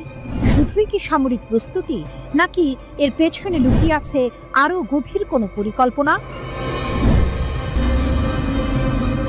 রাশিয়ার নৌবাহিনী জুলাই স্টর্ম নামক এক বিশাল যুদ্ধ মহড়া শুরু করেছে। এই মহড়া নেতৃত্ব দিচ্ছেন অ্যাডমিরাল মোইসেয়েভ। এর আওতায় প্রশান্ত মহাসাগর, আর্কটিক, বাল্টিক এবং কাস্পিয়ান সাগরের অপারেশনাল জোনগুলোতেও একযোগে চলছে স্থল, সমুদ্র ও বিমান ইউনিটের সম্মিলিত প্রশিক্ষণ। মহড়ার দৃশ্যগুলো যেন হলিউডের অ্যাকশন সিনেমাকেও হার মানায়। আভাচা উপসাগরে অ্যান্টি সাবমেরিন জাহাজগুলো কামান দাগছে, আর কাস্পিয়ান সাগরে ক্ষেপণাস্ত্রবাহী জাহাজগুলো নিখুঁতভাবে লক্ষ্যবস্তু ধ্বংস করছে। মুরমানস্ক অঞ্চলের নর্দার্ন ফ্লিটের যুদ্ধ বিমানগুলো শত্রুর কাল্পনিক লক্ষ্যবস্তুতে বিমান হামলা চালাচ্ছে। এমনকি নৌ বিমান বাহিনীকে দূরপাল্লার ড্রোন শনাক্ত ও ধ্বংস করার দায়িত্ব দেওয়া হয়েছে। হেলিকপ্টারগুলো উদ্ধার অভিযান এবং ডুবোজাহাজ বিরোধী কার্যক্রমে অংশ নিচ্ছে। কামচাটকা উপকূলের কাছে একটি মাল্টি রোল পারমাণবিক ডুবোজাহাজ শত্রুর উপস্থিতি অনুকরণ করে মহড়ায় অংশ নিচ্ছে, যেখানে রাশিয়ান জাহাজগুলো শত্রুপক্ষের ডুবোজাহাজ ট্র্যাক ও ধ্বংস করার অনুশীলন করছে। প্রতিরক্ষা মন্ত্রণালয় জানিয়েছে, এই মহড়ার মূল লক্ষ্য হলো উন্নত সামুদ্রিক হুমকি মোকাবিলায় নিজেদের সক্ষমতা পরীক্ষা করা এবং বাস্তব পরিস্থিতিতে নৌবাহিনীর যুদ্ধ প্রস্তুতি যাচাই করা। প্রকাশিত ফুটেজে সরাসরি গোলাবর্ষণ এবং সমন্বিত হামলার কৌশল দেখা গেছে, যা রাশিয়ার সামরিক শক্তির এক ভয়ঙ্কর চিত্র তুলে ধরেছে। পুতিনের নতুন কৌশল শুধু প্রতিরক্ষা নাকি আক্রমণ? কিন্তু এখানেই আসে সেই মোটর। পুতিন নতুন যে নৌকৌশল উন্মোচন করেছেন তা কি কেবল প্রতিরক্ষামূলক, নাকি এর আড়ালে রয়েছে বিশ্বের ক্ষমতা সমীকরণে এক নতুন ভারসাম্য তৈরির সুদূর প্রসারী পরিকল্পনা? এই বিশাল মহড়া এমন এক সময়ে হচ্ছে যখন বিশ্ব জুড়ে ভূ রাজনৈতিক উত্তেজনা তুঙ্গে। ইউক্রেন যুদ্ধের পর পশ্চিমা দেশগুলোর সঙ্গে রাশিয়ার সম্পর্ক তলানিতে। এমন পরিস্থিতিতে পারমাণবিক সক্ষমতা সম্পন্ন নৌবাহিনীর এই বিশাল মহড়া কেবল সামরিক বার্তা নয়, বরং একটি সুস্পষ্ট রাজনৈতিক বার্তাও বটে। এটি ইঙ্গিত দেয় যে রাশিয়া নিজেদের বৈশ্বিক প্রভাব পুনঃপ্রতিষ্ঠা করতে বদ্ধপরিকর। বিশেষ করে আর্কটিক অঞ্চলে রাশিয়ার ক্রমবর্ধমান সামরিক উপস্থিতি নতুন করে ভূ রাজনৈতিক বিতর্ক সৃষ্টি করেছে, যেখানে প্রাকৃতিক সম্পদ এবং নতুন নৌ রুটের নিয়ন্ত্রণ নিয়ে বিশ্ব জুড়ে প্রতিযোগিতা বাড়ছে। তাহলে কি জুলাই ঝড় শুধু একটি মহড়া নয়, বরং বিশ্বকে পুতিনের পারমাণবিক সক্ষমতা এবং নতুন আগ্রাসী নৌকৌশলের জানান দেওয়ার একটি প্রদর্শনী? এই মহড়া কি কেবল সমুদ্রের গভীরে সীমাবদ্ধ থাকবে, নাকি এর ঢেউ আন্তর্জাতিক রাজনীতিতেও বড় ধরনের পরিবর্তন আনবে? সেটাই এখন দেখার বিষয়।